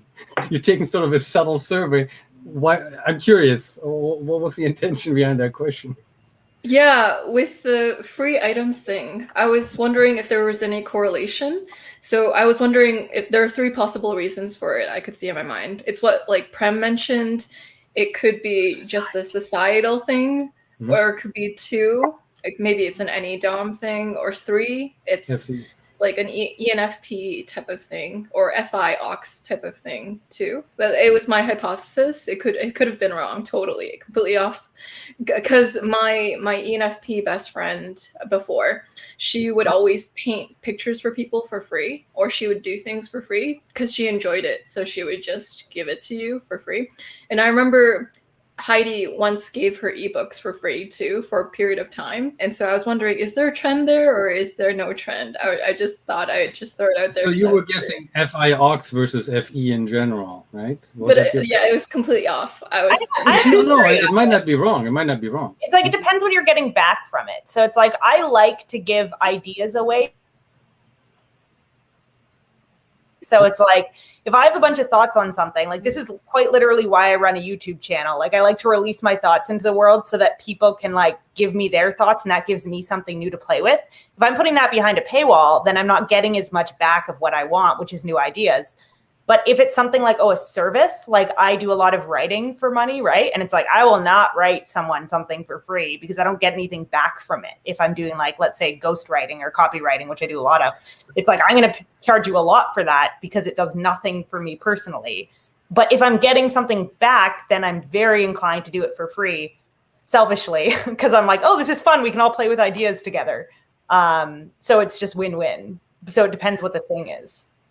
Yeah, that is really fascinating. I agree with what Heidi said, the dynamic of what she said. Yeah, like there's a part of your service that is thing, but then everything else, but that pays for all the other creative endeavors, you know. Mm-hmm. Mm-hmm. Makes that sense. that sort of dynamic I can appreciate. Yes, perhaps it's an individual thing. Depends on the individual and how they see it. But like what Heidi said, extroverted intuition will want to bounce ideas off with people. So if there's something preventing that bouncing of ideas, it can be kind of unpleasant. Because what if you want to talk about lizards and things randomly in a conversation? Then you can't if there's like a paywall or something preventing it. So for sure. And so Boris, you asked about the second question I asked. I was just wondering if there was a correlation between TI Ox and liking politics, or it could just be a complete hogwash. Because I noticed Savanna mentioning it, and I noticed my friend Sebastian also mentioning politics too, and some other TI Ox friends who talk about liking politics. So I don't know if it's just the ones that I know, or if it applies more broadly. But I could be wrong. I just want to understand. I wasn't trying to give you a hard time. I was just, normally you have intention. I thought, okay, maybe let's find out what the theory is, because it came out of nowhere. I'm like, we're being guinea pigged. Let's find out what we're trying to solve. Not to be mean, right? I mean, I was just curious. Yeah, Michi. Oh, I was just thinking about the idea of politics, and I feel like the only time I like to engage with it is if there's a purpose to engaging with it. Otherwise, I don't really want to think about politics too much or want to involve myself, but I also understand where it's necessary and why it's necessary. And in those areas, I want to engage and I want to talk to people about it. Partially so I can change their minds and get them to see things like the right way, the way that I think is, the right way that things should be done or whatever. But then you engage with an ENTP and they're like, well, that doesn't make any sense. Why would, that's not going to work. Yeah, I think I've noticed similar trends that you have. Like, I think my TI Ox friends tend to be interested in, like, I'm going to say political theory even above, like, politics as a blanket. Like, I think ENFPs can be very interested in politics if they see, like, the humanitarian issues behind it. Then they can get really into it. But for Dom and Ox types, it's more about, like, the broader political theory that's, like, inherently interesting to them. Yeah. So really, it's just another system that you can be interested in. It's just like physics for one person. It's a very frustrating system, I think, because politics is really depressing if you look at who the players are. But by virtue of that, it's yet another system where you can go TI crazy, right? It just happens to be politics, maybe. Yeah. And so that might be why the correlation exists there between political theory and ENTPs, possibly. Slight correlation. Not all. And so Ashley asks, I'm most likely an ENFP, but I haven't settled on FI or TI for myself. Did any of you also question ENFP versus ENTP? And what helped you confirm your type? Any advice? Thanks. Do you have cable at home? They're current. Of course, you must. And really, I don't want to insult the ENFPs. I'm just playing on something, right? I hope you get that, right? I'm just riffing on it. The only people who don't laugh are the ENFPs. It's just That's the what I'm ENTPs. saying, because I might have offended them. There's no intention. Please understand, ENTPs. We don't mean to offend. We cross over the boundary. Disclaimer. Just to explore something. I got you. I'm trying to think of the answer. Like, it's like, to me, FI is so, it's like, what are you observing in your internal world, you know? Because NE is basically just like meta-analysis of things. And then what are you analyzing, you know? Like when you turn inward, like for me as an ENFP, and I can't speak for what it's like for the ENTPs, but it's like, I'm constantly noticing how I feel about things, how I think other people feel about things, like what I think is right or wrong in a situation, not in black or white terms, but it's like I kind of feel my way to those answers. And it's like, it's so different. Like I think in such a human-centric way, like such a focus on the personal, that I can't even imagine thinking I have TI, although I definitely have TE, which is all about like, what should I do? How should I act? How should I show up in the world? But that's different than trying to,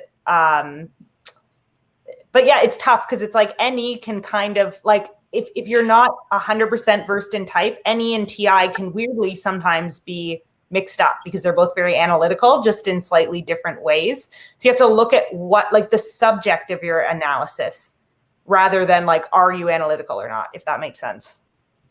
Mm-hmm. Yeah, I think it's very important to know that ENFPs are equally analytical. My sister says that that's like the key term that she would use to describe me, is analytical, because she's an FI dom and she'll come to me with some like personal problem and I'm like, well, what if the person feels this way, or like what if they feel that way about what you're talking about, or like what if, and like, you know, let's not jump to conclusions about what's going on here. But it's all about the people at the end of the day, and not so much about the system, like they were saying. Like, I mean, I don't care how the system works so long as it works. And I think that's another mentality that's very ENFP. I don't care how the system works so long as it works. It could be held together by duct tape and glue. I don't care so long as the outcome is going to work for me. The tangible system. But that's, it's interesting because that connects, right? Like, it's like, oh, quite literally, like, it's like the joke about like cutting the cord. It's like, well, I don't care about how logistical systems work. So it's like, would I like cut a cord in my environment? No, but it's probably like not. I was just a joke, you know. But it's like I will care about how like emotional systems work. So like I spend probably like 6 hours a day just researching trauma and understanding, like, because that's what I'm on this year, right? Like I'm into trauma this year, so it's like, 'cause I'm working through my own stuff. So it's like I will spend an infinite amount of time understanding every single bias and every single like developmental problem that can happen, and like deeply understanding a system of trauma because it's a system of human emotion. So I really want to know every little thing that can impact every other little thing in an emotional system. But if you're trying to get me to understand how like the wires in my building connect to the other wires in my building, I would rather stab myself in the eye with a fork. You can have mine. Would you like? Yeah, I'll sanitize it for you. His eye on it. Take it off. Stab myself. Oh, yeah. Yeah, I also find ENTPs, at least in theory, most ENTPs that I met, we kind of have a more neutral point of view on the world. We don't really think about how we feel about things. It's more of like, well, what do you feel about the specific topic? Like technically anything could be morally justified, but that's kind of why we look to what other people feel about certain things. Like, for example, stealing a car. You know, it's just sort of like we look at. I mean, obviously there's a way to logic it out, but when you're actually looking about how you feel about it, it's sort of like you turn to how other people feel about it, so you could just sort of take that in as ethics. That's sort of the difference, I think, in between FI and FE is FI is morals, well, FE is ethics. I think too, it's like FI is a lot less morally rigid than a lot of people like stereotype it as. Like, it's like, oh, I could justify almost anything. Give me the most immoral thing you can think of, and I can put it in a context where I'm like, I think that's a fine thing to do. But definitely what you're saying about like referencing outward versus referencing inward, like I'm constantly aware of how I feel and what I think is like the right or wrong thing to do all of the time, constantly. Even like maybe I'm working it out in my brain, but it's like I never ever don't know how I'm feeling or like what my inner reaction is to something unless I'm just deliberately ignoring it. Whereas I see FE users of any type, there's a lot more external referencing, like, oh, how I feel about this kind of depends on how everyone else feels, and then I'll figure out where I fit within that system. But for me, it's like how I feel is how I feel all of the time, and then maybe I'll adapt my behavior to make others comfortable or whatever, but I'm always aware of it. I don't need to externally reference. Yeah, I also found like with my friends, like I like to help them out with problems, and I've noticed like I like they've come across like really annoying people that I've also met, and I just don't find them annoying. It's like I have a neutral point of view through every person I meet. You know, I sort of view them neutrally, and it's like I don't really have any judgments towards like even their like more egocentric actions. Like I have this one person that I'm meeting, and yeah, he basically has like a god complex, which blew me away that people are that openly like that. I was surprised. Anyways, it was just very interesting, and I like the friend who introduced me to him. You know, she just absolutely couldn't stand him, and I was just like, I could see why you feel that way, but it's just like I neutrally view it, just complete neutrality. So it's just like, you know, it's like more understanding, and I think like ENTPs could be better counselors than people would give us credit for, because we could just not judge people because we don't really have that FI type of thing. Yeah, the one thing I would say here is it's really hard for anyone to just type themselves, and especially seeing TI or TE. That's when you get coaching services. These guys have their own services, you know, so do check them out. Yeah, I think that's like the fastest way, because it's easier to like bounce back with someone, or even if you have any friend or something, and if you know their type, you can like compare and contrast, and that will like help you much more than individually trying to like figure it out. What are my actions? It's easier to like contrast it rather than. I was gonna say I would recommend for someone who's questioning if they're ENFP or ENTP to get themselves in a room with an INTP and an INFP and see which one they relate to more, because INFPs are so easy to talk to as an ENFP. Like we have so much like, oh my gosh, we have this in common. Let's like really stay in this area that we have in common. Let's talk about all these books or all these ideas or whatever. Whereas like with an INTP, I run into a lot of roadblocks of like conversation unless we just talk about people externally or like, you know, what's wrong with our system. Then we can start like, he'll like go on and on and on forever. And I'm just like, okay, this is cool. Like, can we put some action to it? Even like isolate it further, take the N out of the picture, be in a room with an ESFP and an ESTP. Yes. Because like with an ESFP, you're going to have all the FI in common, but with an ESTP, you're both the SE and the TI. If you're an ENFP, are going to be lacking, and vice versa if you're an ENTP. So it's like when I'm around an ESFP, I could talk forever. Around an ESTP, I'm like, you're interesting, but I no idea how you reason at all. It's so foreign to me. Like we like the same things, but how you got there, I can't follow. Whereas I can follow ESFPs really, really well because they're using FI. So it's like, yeah, but like I love the concept of putting yourself around other types. Mm-hmm. It's like so true. Yeah. Yeah, that's true. Yeah. Ashley, you could even watch some of Joyce's videos because she has both the ENTP and ENFP and just see some of the similarities and the differences. Like this video, you mean? Yeah. I will say, though, that I was on a phone call for 8 hours with an ENTP. The original purpose of our conversation was to understand the fundamental difference between FI and TI. And like by the end of the conversation, we had so much NE that we had no conclusion as to what the difference was. We're like, well, we both care a lot about other people, and like we can both be very emotional, and we had all these side tangents, and at the end of the day, we were just like, well, it's like a very abstract thing to try to describe. It was a very unproductive 8 hours, but we had fun. Fascinating. And so the next question is, what's the difference between SE DOMs and NE DOMs? one doesn't run into walls. I disagree. I would say a lot of ESFPs who don't have as much spatial awareness as you'd think, but I think that's such a it's such a common stereotype that SE is always so aware of its environment that I think a lot of SE DOMs mistype as NE DOMs because they think oh, if I'm not super hyper aware all the time, I must not be SE DOM. But it's anyone can go into their auxiliary function and kind of lose some awareness of the environment, But it's it's definitely oh, it's more stimulating to be engaged with the environment when you're SE DOM, as a general rule, than when you're NE DOM, for sure.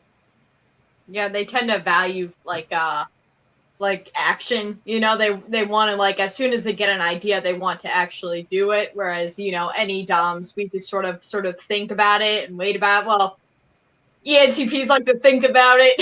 I could have done that. Nah, let's not do it. I know. But it's just more methodical approach. Whereas SE DOMs, they just tend to want to do it immediately. Also they really value their freedom of choice a lot. SE DOMs, they definitely need that. And if we're really going there, I feel like another huge difference between SE and NE is just their connection to reality in terms of what kind of things they like to engage with. I feel if we're looking at fiction, for example, I think NE DOMs are a lot more comfortable with sci-fi fantasy, these outer-worldly, other worlds, we can go there. Every ESTP I have met to this day prefers either nonfiction or they like it more realistic, about real people or real situations. And if there is the sci-fi fantasy, that's not the main point of it. It's still grounded enough in reality that they don't have to because they make certain assumptions about reality with that NI. There are certain assumptions that they have, and if you try to push too much outside of it, it's their discomfort zone. They don't want to push too far away from what they assume is a rule of reality or whatever. And so I think fiction choice is a big one. For example, most SE users, especially higher up, prefer documentaries to fiction. Not to say that NE DOMs can't. Maybe look at why we also like the documentaries, because I think NE DOMs, maybe we'd have a wider breadth of genres that we're also interested in. I don't know. Now we're getting too theoretical. Now I'm not sure about how confident I am about that statement. But the reality, I think I'm confident of. Cool beans. And so live in Metaland. That's our existence is ideas and just really flourishing in that with all the brainstorming and the ideas where the activity down is the experience of the tangible world. One thing I can say, I feel SE DOMs have this need of gathering new sensory experiences traveling or something like that, whereas I don't do. And this is a very loose anecdote, so take it as you may. But just gathering new experiences, Oh, I want to see sunset from Grand Canyon, from Eiffel Tower, from this thing. I'm okay. I mean, something like that. Whereas I don't have a need to gather different experiences. Yeah, and another differentiation you can have between SE DOMs and NE DOMs is how far can they take ideas without needing proof. So NE DOMs can kind of keep going farther and farther with an idea, even if you don't have explicit proof for it, whereas an SE DOM will eventually go show me proof, or where's the proof in your thought? And that's a major differentiation. An SE DOM will start to get disinterested if you don't have proof to back up your amount of ideas that you're generating. And another difference as well is the entertaining of random questions that don't necessarily have to do with reality. So let's say that you're a school teacher, an SE DOM, anecdotal, right? But an SE DOM school teacher, if a student in their class asks, what if Hitler didn't win World War II? What would be different now? I mean, sorry, what if Hitler but he didn't win it. You gotta Wait a minute. Okay, so what I meant to say was what if Hitler won World War II? What would have happened, or just going down an idea thought train that would never really happen in real life. An SE Dom would be like, what is the purpose for you going down that trail? I've actually had an SE Dom teacher tell me that. That's how they knew they weren't any Dom, is that the any Doms in their class would love to entertain ideas that have no practical application. And SE Doms are like, I like entertaining ideas as long as there's a practical application. So there's that as well. Joyce, I 100% watched your typing video with that ESTJ teacher lady that you did the other day. And I applied that immediately because I've been training some classes. So I've been trying to like poke the bear and like see whether they're sensors or intuitives using that kind of questioning. So like, for example, I'd ask like, what kind of ice cream would describe you? And all the sensors were like, I don't know, here's like my favorite ice cream or whatever. Then I had a room that I'm pretty sure I had two people in the room. I'm pretty sure one's an ISFP and one's an ESTJ. And I asked that same question that you asked her about like the moon and like what we would need if we were to inhabit the moon. And the ISFP like tried to like engage, but I was like, how comfortable were you guys with that question? And the ISFP was like, well, I didn't understand the point of it and I didn't really like it, but I wanted to answer for you. I'm like, oh no. It's kind of sweet. Yeah. Mm-hmm. Yeah. I think another similar question that I think lead intuitives like ask, but they ask it with like this thing is like, oh, if you went back in time and in front of you there's baby Hitler, what would you do? And I'm like, I don't know, man. Probably just ignorant. Dominate the world. I don't know. So many potential consequences if we change something in the timeline that long ago. Haven't we learned from enough sci-fi already? Like, exactly. Yeah. Just like the entire video full of like any Dom just turns into a video about time travel. Yeah. Yeah. And that's another quality of extroverted intuition. So I notice when you get a lot of NE people together is that they'll be building on an idea to make it more and more absurd together. So it's like seeing the interrelated connections with each other to where the idea kind of builds on each other with each other. Absurd and it's beautiful.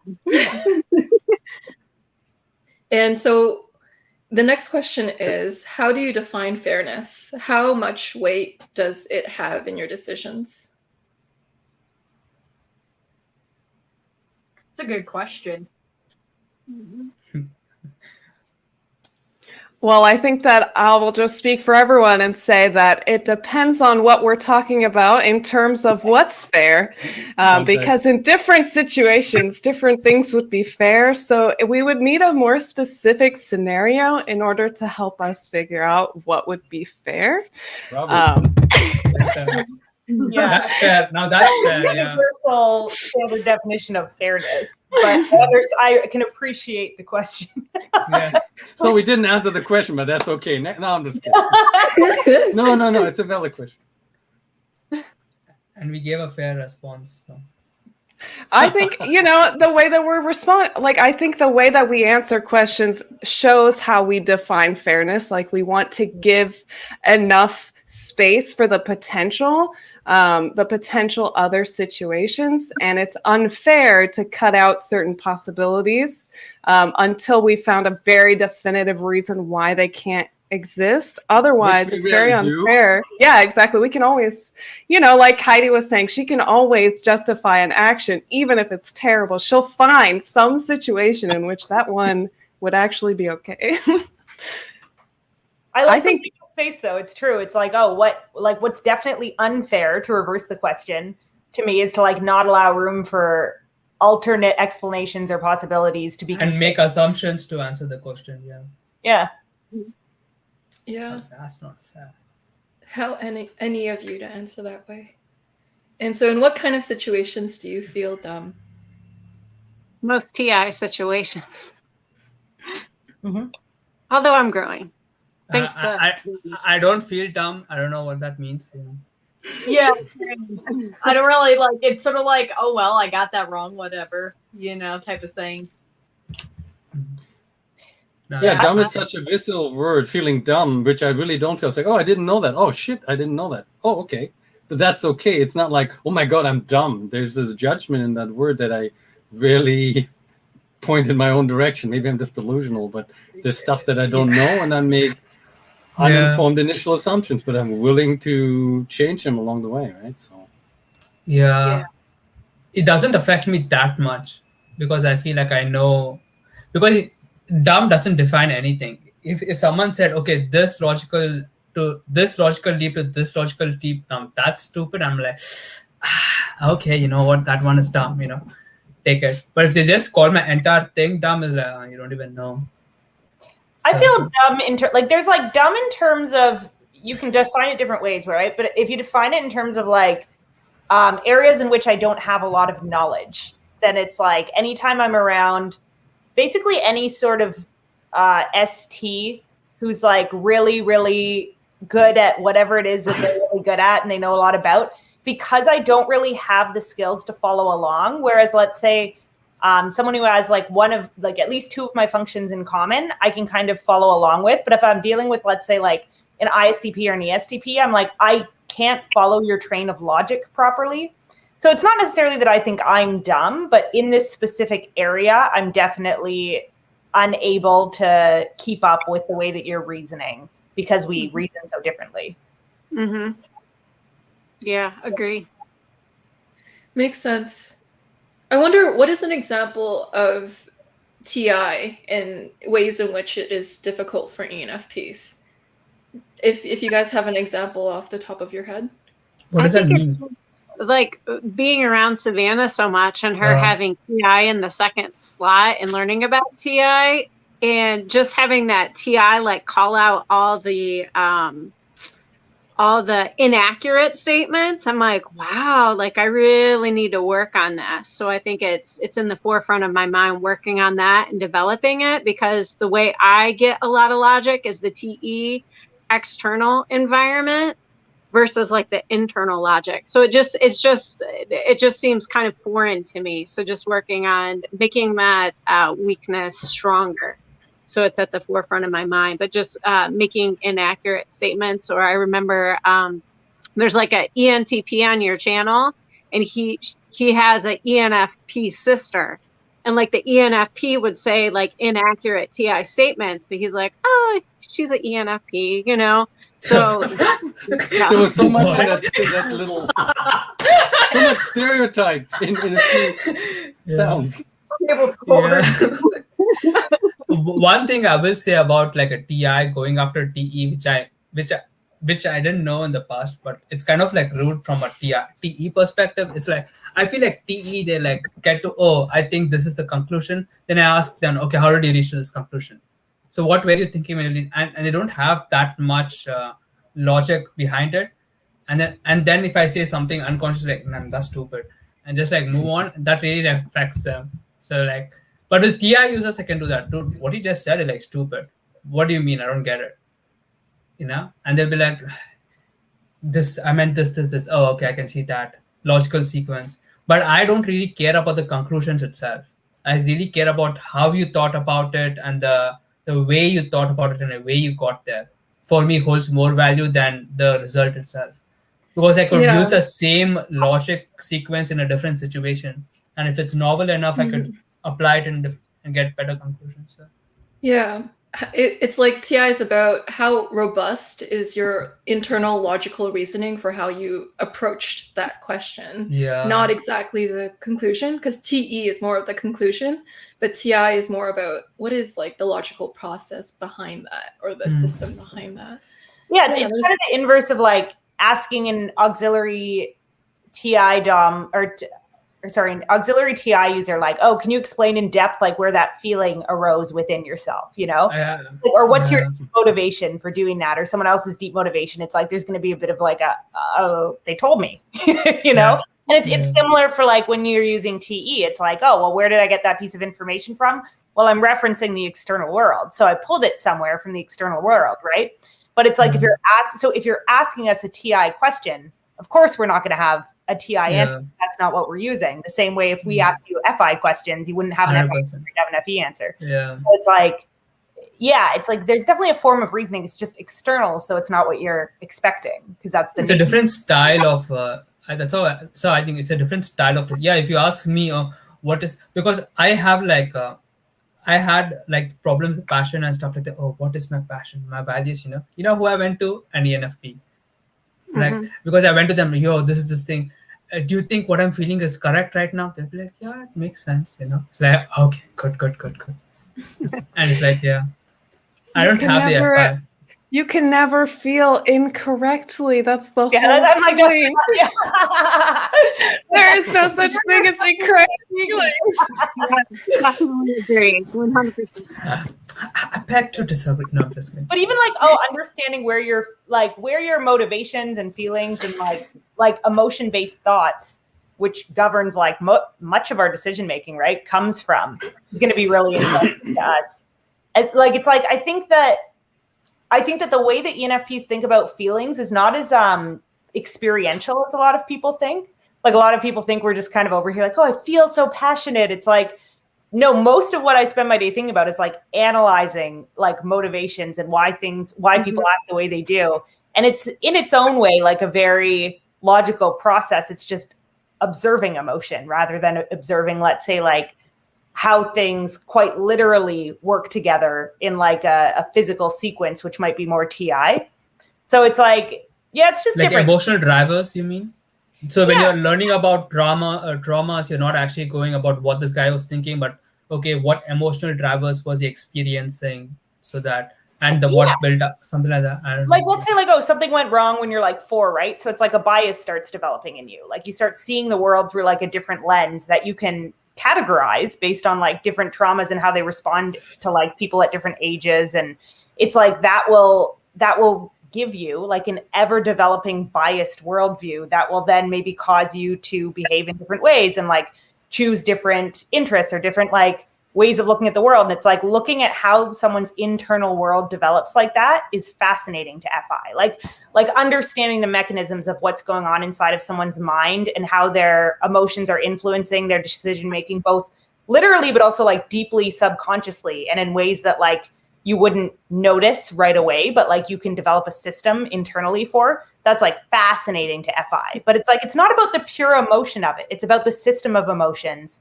and how like all of these different experiences are going into that system and then producing different outputs. So it's like, it's somewhat interesting to like, oh, how much can you predict someone's behavior, but not in a like direct way, not like, oh, what are they going to say in this situation, but like, oh, what deep biases are they going to have by age 30 based on like all these things that have happened to them in their life, and how are they going to respond to the world differently? So it's like, it's its own system. It's just not a system of things. It's a system of human emotions and responses.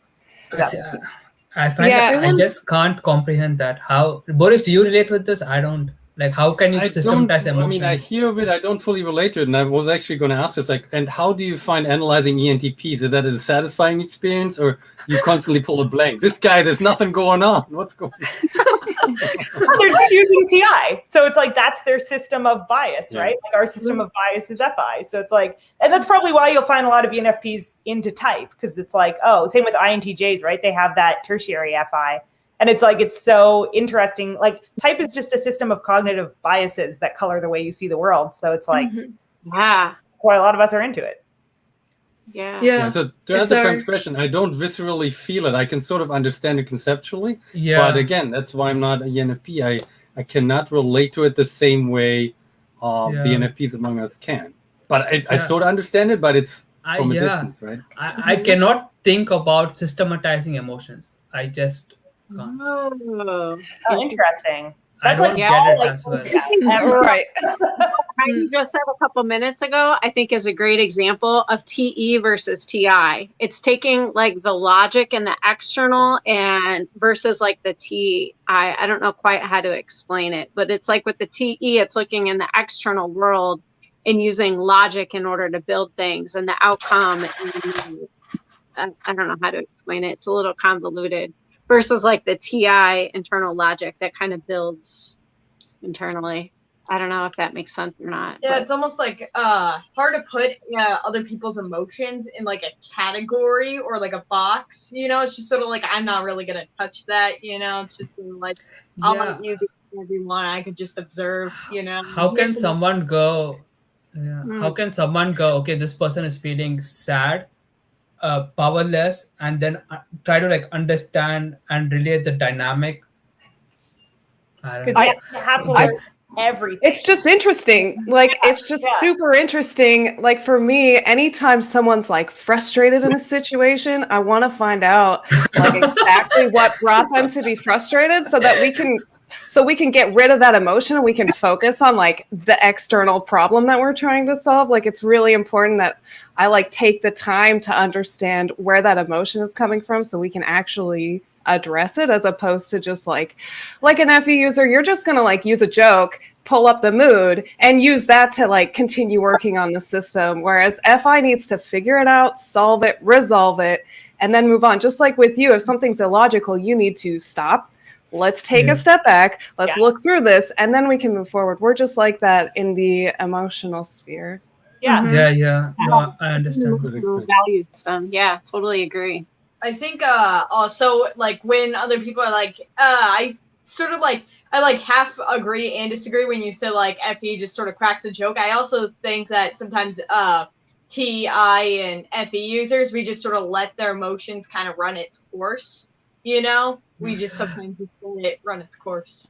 And we struggle with that so much, letting people just like, especially if I see someone upset, I'm like, all right, we got to get to the root cause of this emotion now. The same way with TI, right? They're like, explain your logic. We're like, explain your feeling. Like, how did you get here so that we know, so that I have this, it's just inherently interesting, the inner world of the system of your emotions. Like, let's say you have like a computer bug, like a TI user is more likely to be like, oh, let's figure out what went wrong. A T user is like, I'll just hire someone to fix it and then hope it doesn't happen again. And if it keeps happening, then maybe I'll learn some more.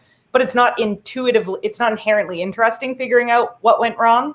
But it's like probably the opposite with TI. What goes wrong in people's thought processes is inherently interesting. Whereas like, it's just like a difference in terms of what you want to dive deep on. I find that interesting. I find that interesting, though. I don't know if I disagree with Prime. I actually just, maybe it comes with being exposed to all kinds of people. I very much care and try to understand why people have certain not shortcomings, but issues, why they suffer. They had trauma. I think I'm pretty good at figuring out what the connections are, but I'm not involved. I don't need to internalize it. Maybe I superimpose TI over something. I establish, okay, this is something that happened, a common. For example, a child might be deprived by being given orphatron, the archetypal trust into things. That's why this person is seeking validation constantly in the external world because they can't self-validate. I find that very interesting, but it is maybe from a different angle. I don't need to pull it in and feel it, but I can analyze it. That's what I don't understand, right? Because with Heidi, I'm also, like Boris, interested in this kind of stuff. But I made an entire video on emotions. Check it out on my YouTube channel. But my channel soon. I'll be buying you out. But it has nothing to do with figuring out the system. In fact, what I say in that channel, which I'm trying to like process right now after you said, is like this emotion scale. So let's say feeling angry is better than feeling powerless. So let's say I'm feeling powerless right now. So what I say is, okay, if you're find the closest thought that makes you feel angry. And feeling angry is actually better than feeling powerless because anger is like a higher emotion, but don't stop there. From anger, you can go to like boredom or even blame, which is still a higher emotion than anger. And that's how we navigate through emotions, right? And that's all I say. But, and I'm like, there are experiences tied directly to these emotions that we need to uncover in order to fully understand the context of these emotions. There are situations where feeling powerless, like let's say when you're grieving, is like extraordinarily necessary and will destroy your entire life if you don't go into that feeling of powerlessness. So it's like it's a measure of contextualizing it. It's kind of like saying to a TI user, like, oh, this thought is better than this thought. It's like, well, what? It depends like what we're relating these thoughts to. So it's like, it's not to say like TI users never think about emotions or like people's inner emotional lives the same way it would be incorrect to say that like FI users never have thoughts about things. It's just like, what do you want to go like deep into and create an entire system around versus what do you want enough information about to be able to navigate your external world? And for me, it's FE, it's like non-personal. So I want to like align my TI to a place where me feeling angry makes more sense than me feeling grieving. Interesting. So I'm still dealing with. So Michi That's so hard to understand. I find trying to that take this in. I find that interesting because I sort Context. of disagree with Prem's experience. I don't have that experience. I would never rank anger over this, over that. I would not. I find that very interesting. And how can you come up with a hierarchy? I mean, I'd rather not make a statement. I didn't come up with it. It's not like I came up with this. Someone else told this to me, and I'm like, you know what? This actually works. No, there is people who've like created like emotional hierarchies in terms of like the health and like energetic levels of different emotions. Who is it? It's, like Richard David Hawkins did it. Yeah, David Hawkins. Yeah. He I know. did it. Someone else also did it. So I'm like, let me check this out. Is feeling angry better than feeling powerless? Yeah. Is being prideful better than feeling grief? Yeah, but feeling courage is better. That's how I navigate. Yeah, but then Heidi comes It's here. just not my experience. I'm not putting it down. It's just interesting because that's where we differ.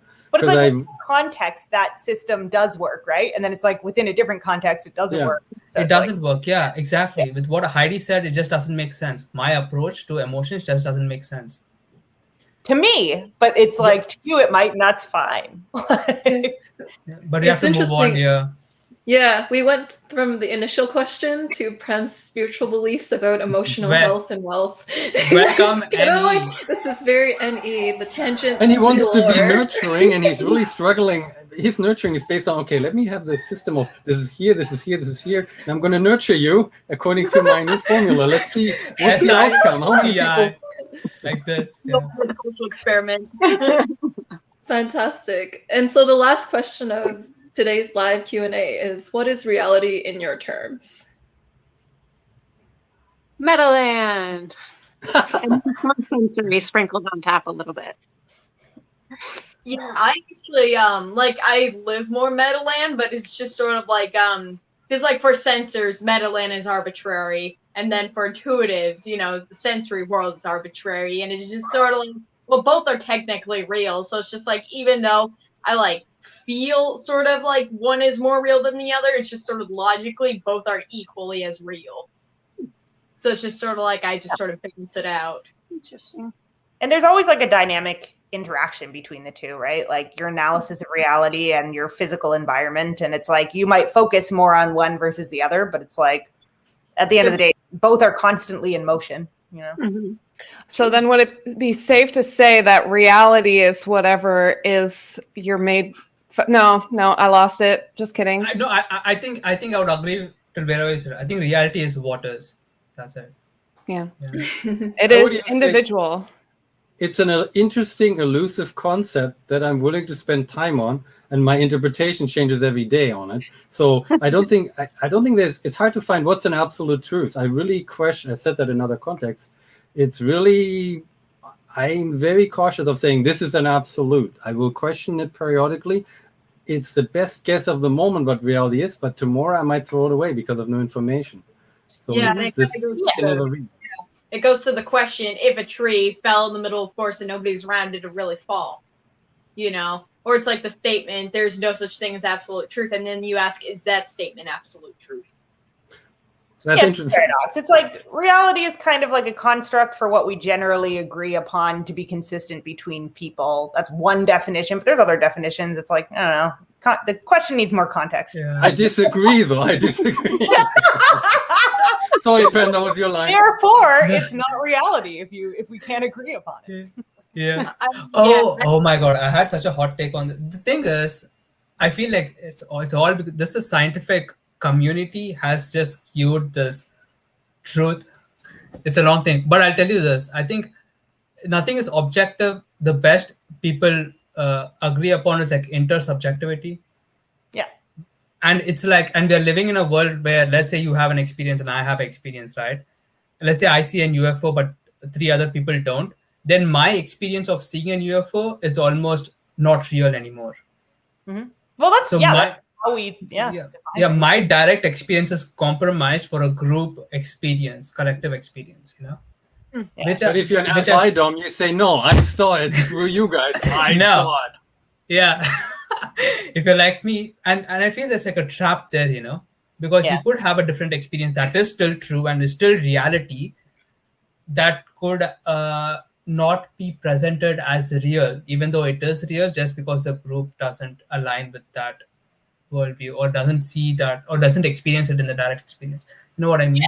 Because everything that like is empirically true for you is real in its context, right? It just doesn't necessarily, it's not necessarily universalizable, but it's like, I guess we think of reality as like, what's the most universalizably observable thing? But it's like, that doesn't mean that much. Concept. Like, I am God. I just made you guys up. I'm just doing this to entertain myself. But the only thing that's real is me. You'll be surprised how true that is. Yeah, it's sort of like a popular belief. Like if we go off by the concept that reality is whatever the majority believes, then in that case, like how pop culture shows that rabbits love carrots. Well, truth is, if you feed a rabbit too much carrots because it's so high in sugar, it'll kill them. You should not give rabbits but diet based solely on carrots. It's bad.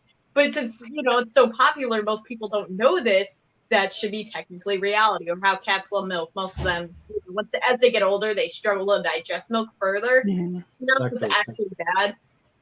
So there's like a lot of things that are not as known but are still true. But the majority of the world, doesn't, they don't know that. So it's like, well, if we go by that basis of reality, then that thing is technically reality. So it's just, And the Earth was flat for a long time until consensually we decided it's not. I don't know. There's people out there that are going to heavily disagree. What's true and what's real are not the same thing necessarily. Like, it's like, reality and truth are two different concepts that you have to find slightly differently, which I think is like the nuance there. But and reality is inherently moldable, and I think like 1984 is a really great example of how it can be taken to the extreme. If you reduce the amount of information people have and change what information they have, then that changes their understanding and their perception of reality. And so reality is basically an impossible concept if we define it that way.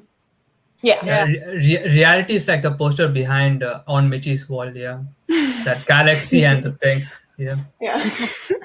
This might be a nerdy thing, but truth, even there's that probably Prem, there's something called Gödel's incompleteness theorem. You can actually prove that there are truths out there that can never be proven. I mean, it's using the system. So any self-referencing system cannot discover all its truths, and that's profoundly, true. It's huge if you understand it, what it means, because there are truths that can never be proven true, even in a complete. But that are true. That are true. So that is such a beautiful proof here. Yes, I like to think of truth as the ocean is like built of water, and each droplet of water is going to have a different breakdown. Like it's going to have different particles in it, different things that make it dirty, or different things that are more pure about it. But at the end of the day, it's what's the same. It's the molecules that are the same amongst the entire ocean. That is truth, and that is why it's so elusive, because it's distracted by all these little external things. There's a quote, we are not one drop in the ocean, we're the entire ocean in a drop. And that's true, Annie, let's go. No, they're just ending. It's like a hologram, right? It is. There's something called, if you're going to go more Annie, there's something called Indra's net, which is like, if you imagine spider web, and if you put a water droplet in every intersection of the spider web, so each water droplet contains a reflection of all other droplets within that droplet. And that's something like our existence, How within us there's everything, but it's still an individual experience. Yeah, that's beautiful. Really Great well NE way of ending your session. Oh, Yeah. the slapping of a single hand. How lovely sounds the slapping of a single hand. That's like a Zen thing. I got it. Yeah. Appreciate Yeah, we didn't land on like, oh, reality has anything to do with like what can be touched and seen. We jumped immediately to like, well, what perceptions can we kind of agree upon and where do we disagree? And it's like, yeah, that's very just like accidentally any in and of itself. So beautifully Annie. Yeah. And so thank you everyone for coming out and being your wonderful Annie Dom selves. It was really nice to see all these associations you've drawn between all these topics, all of the interrelated thoughts, all of the trans-contextual, cross-contextual, lateral thinking that you all participated in. It was lovely, splendid, and took us to many places we weren't expecting to go, but it was like it was a pleasant surprise. You took us on many all-you-can-eat buffets. And so it was really amazing. And we've tried many dishes we have not tried together. So when any DOMs meet with each other, they exchange really new ideas and novel ideas with each other that they haven't considered yet. So it's like this idea feast, and they serve platters to each other. And so this was lovely. Because the yummiest things to the any DOMs are ideas. They're delicious. And so these delicious ideas we've all been able to feast on together. And it was great. And yeah, thank you, Heidi, for coming out. Your material was the first material I came across when I was understanding the cognitive functions for reals. It was one of the most credible sources and like just amazing spot on material that I could find online at the time. And it still rings true today. You are really able to articulate the functions in a way that really does them justice because you've been nerding out for a very long time. And your successful nerding really shows in your articles that you've written and the courses that you've created and the boot camps that you've whipped people to shape in. Yeah. Thank you. As someone who shares none of my cognitive functions, I'm very relieved to hear that you think that. Yeah. I love your thumbnails, Heidi. Yeah. I'm like, wow, these are amazing YouTube thumbnails. Those are mostly not my doing. They're really? No, Sarah Snow, my partner, does them. But I do like. Tell him it's really good. So thank you. Yeah. I'll tell her you think so. Yeah. She's an ISFP. That makes anything beautiful. Give her like a pile of dirt and it looks artistic. That's solid. Wow. Oh, and nom ideas. That is a great username. You like that? You like that? That's what I'm gonna say whenever someone gives an amazing idea now. I'm just gonna say nom, and they're gonna be so confused. And it's all because of you. And next time we meet, will be nom. Just nom. Nom ideas might give it away, but then we have a story to tell. Yeah, it's nice how you're really trying to explore yourself and figure yourself out as you're creating your brand and your YouTube channel. It's really awesome to see your journey of self-discovery, and it's nice to hear your thoughts on how you'll contemplate moral factors a lot and just kind of explore and go through all of these moral quandaries just to see like how you think in certain scenarios or how you'd feel in certain scenarios, and exploring human systems and the root causes and the emotional driving factors between things, like with your FI. It's really nice how FI really likes to draw emotional inferences. So FI kind of gains a type of joy or interest in understanding emotional, like making emotional inferences either into itself or other people and their motivations into things. And that's quite interesting and unique and awesome. I sometimes equate it to, this could be inaccurate, but emotional diary, or figuring out the historical history of someone's emotional makeup to figure out what leads up to certain emotional things within their self. And so it's really awesome to see how ENFPs are putting a lot of analysis and intellectualization into their FI. And that is really freaking awesome. And yeah, Michelle, it's nice how your username is also like Heart of Michi. It shows how you have a lot of hearts. So, I mean, it's just really indicative of who you are. I think someone asked, what is the struggle of any? Just watch my channel and you'll understand the struggle of any. They can struggle with you. They'll never get an answer, but they'll get hooked, I think. Yeah. Yeah. Mm-hmm. You really show the multi-potentialite nature of any. She has a very Studio Ghibli vibe, yeah. Aww. That's the nicest thing anyone's ever said. From an ENTP of all people. From an ENTP? What? I have feelings too, guys. What?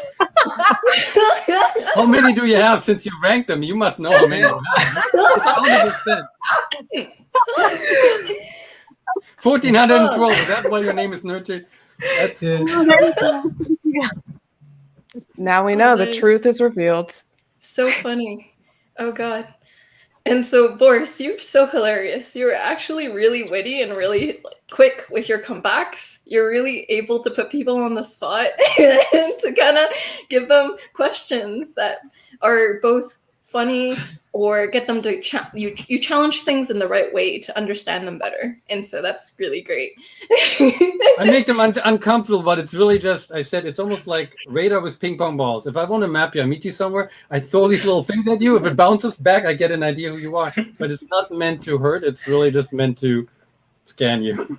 No, that's what happened. No, that's what happens when you're smart enough not to cut the cables.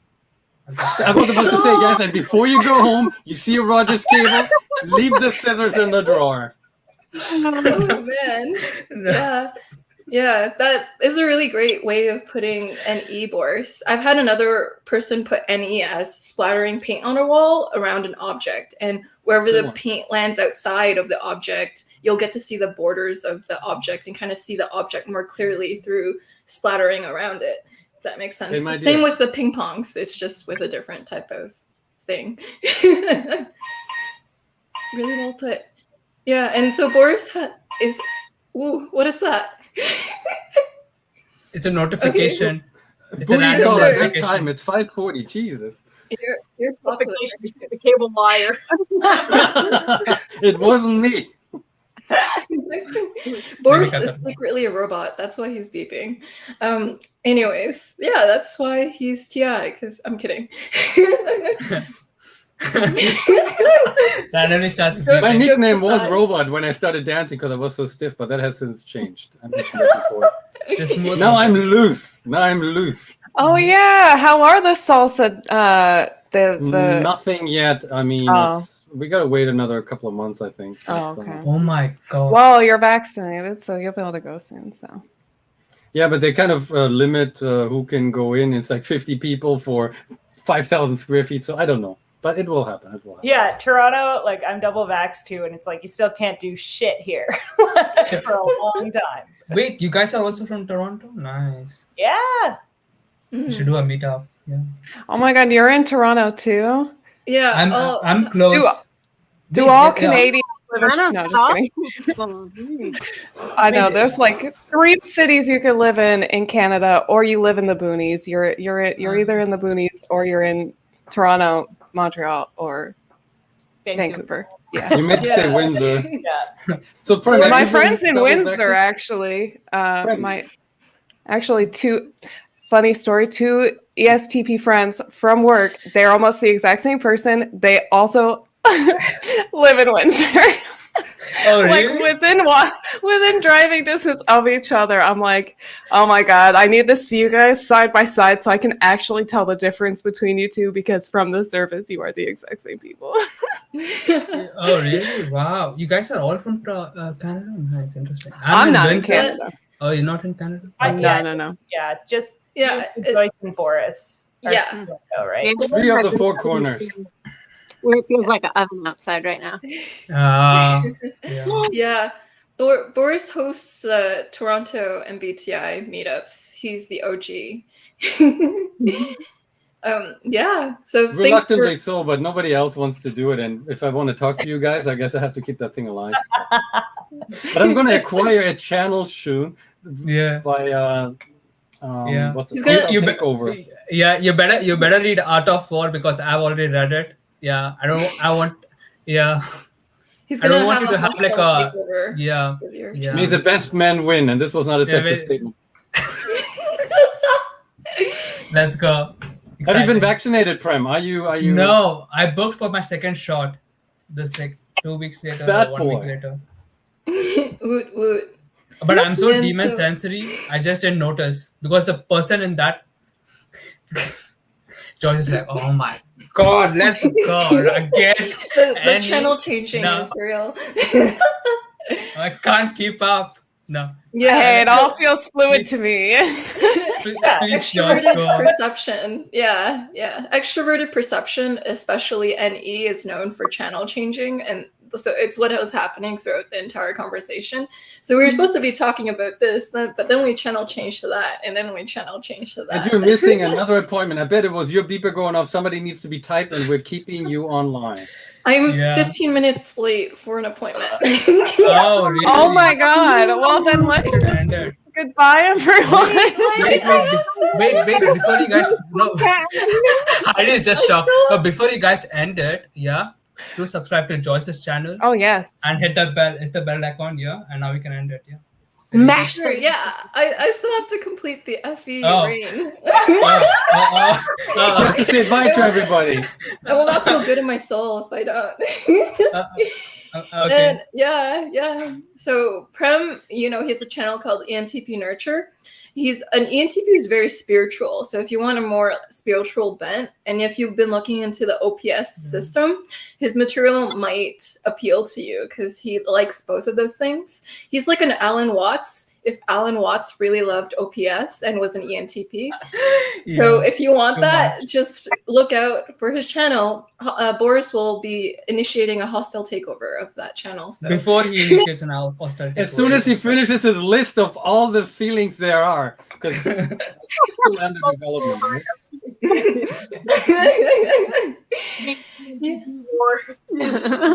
Isn't ENFP like a highly considered type for Alan Watts? I can't remember what the public consensus is. An EDOM of some sort. Yeah, any dumb, yeah. Yeah, for sure. And so, Savanna, it's really nice meeting you. Lindsay talks really highly about you. And when you were talking about being a polymath, that was so cool. It's such an NE-DOM thing to consider yourself a polymath as well. That's super NE. I love hearing about your love of politics and how you can turn a simple conversation, you can figure out a way to make it related to lizards in some way, which is a talent in itself. How many toes does a lizard have? Yeah. I have to Google that later. A professional derailer, but also it's related as well. It's amazing. It's also super fascinating how you'll be able to take any side of a situation. So when you're discussing the left side of politics, you're also able to fluidly change to the right side too, if you feel like it. And then you can change back to the left side. Interest. Yeah, it keeps things fresh. And so you're able to do devil's advocate in that very extreme way, which is really fascinating.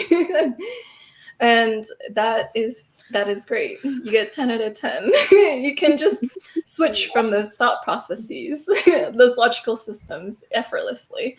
Whereas people sometimes get attached to the political beliefs. You're able to remain neutral and you can explore both sides, which is a talent that not many people have. So kudos to you.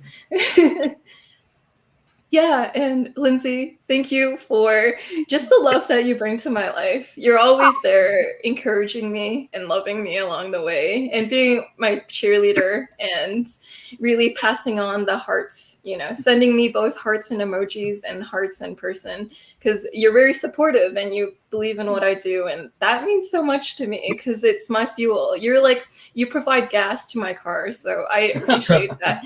Hey, get an electric.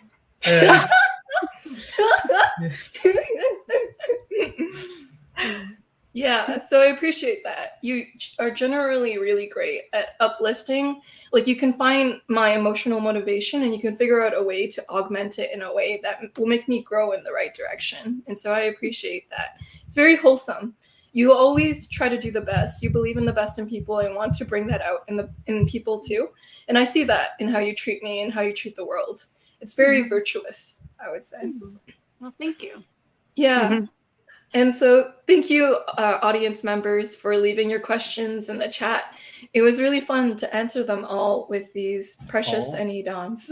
And so we'll see you all in the next video. Bye, Thanks, everyone. Joyce. Run. Bye.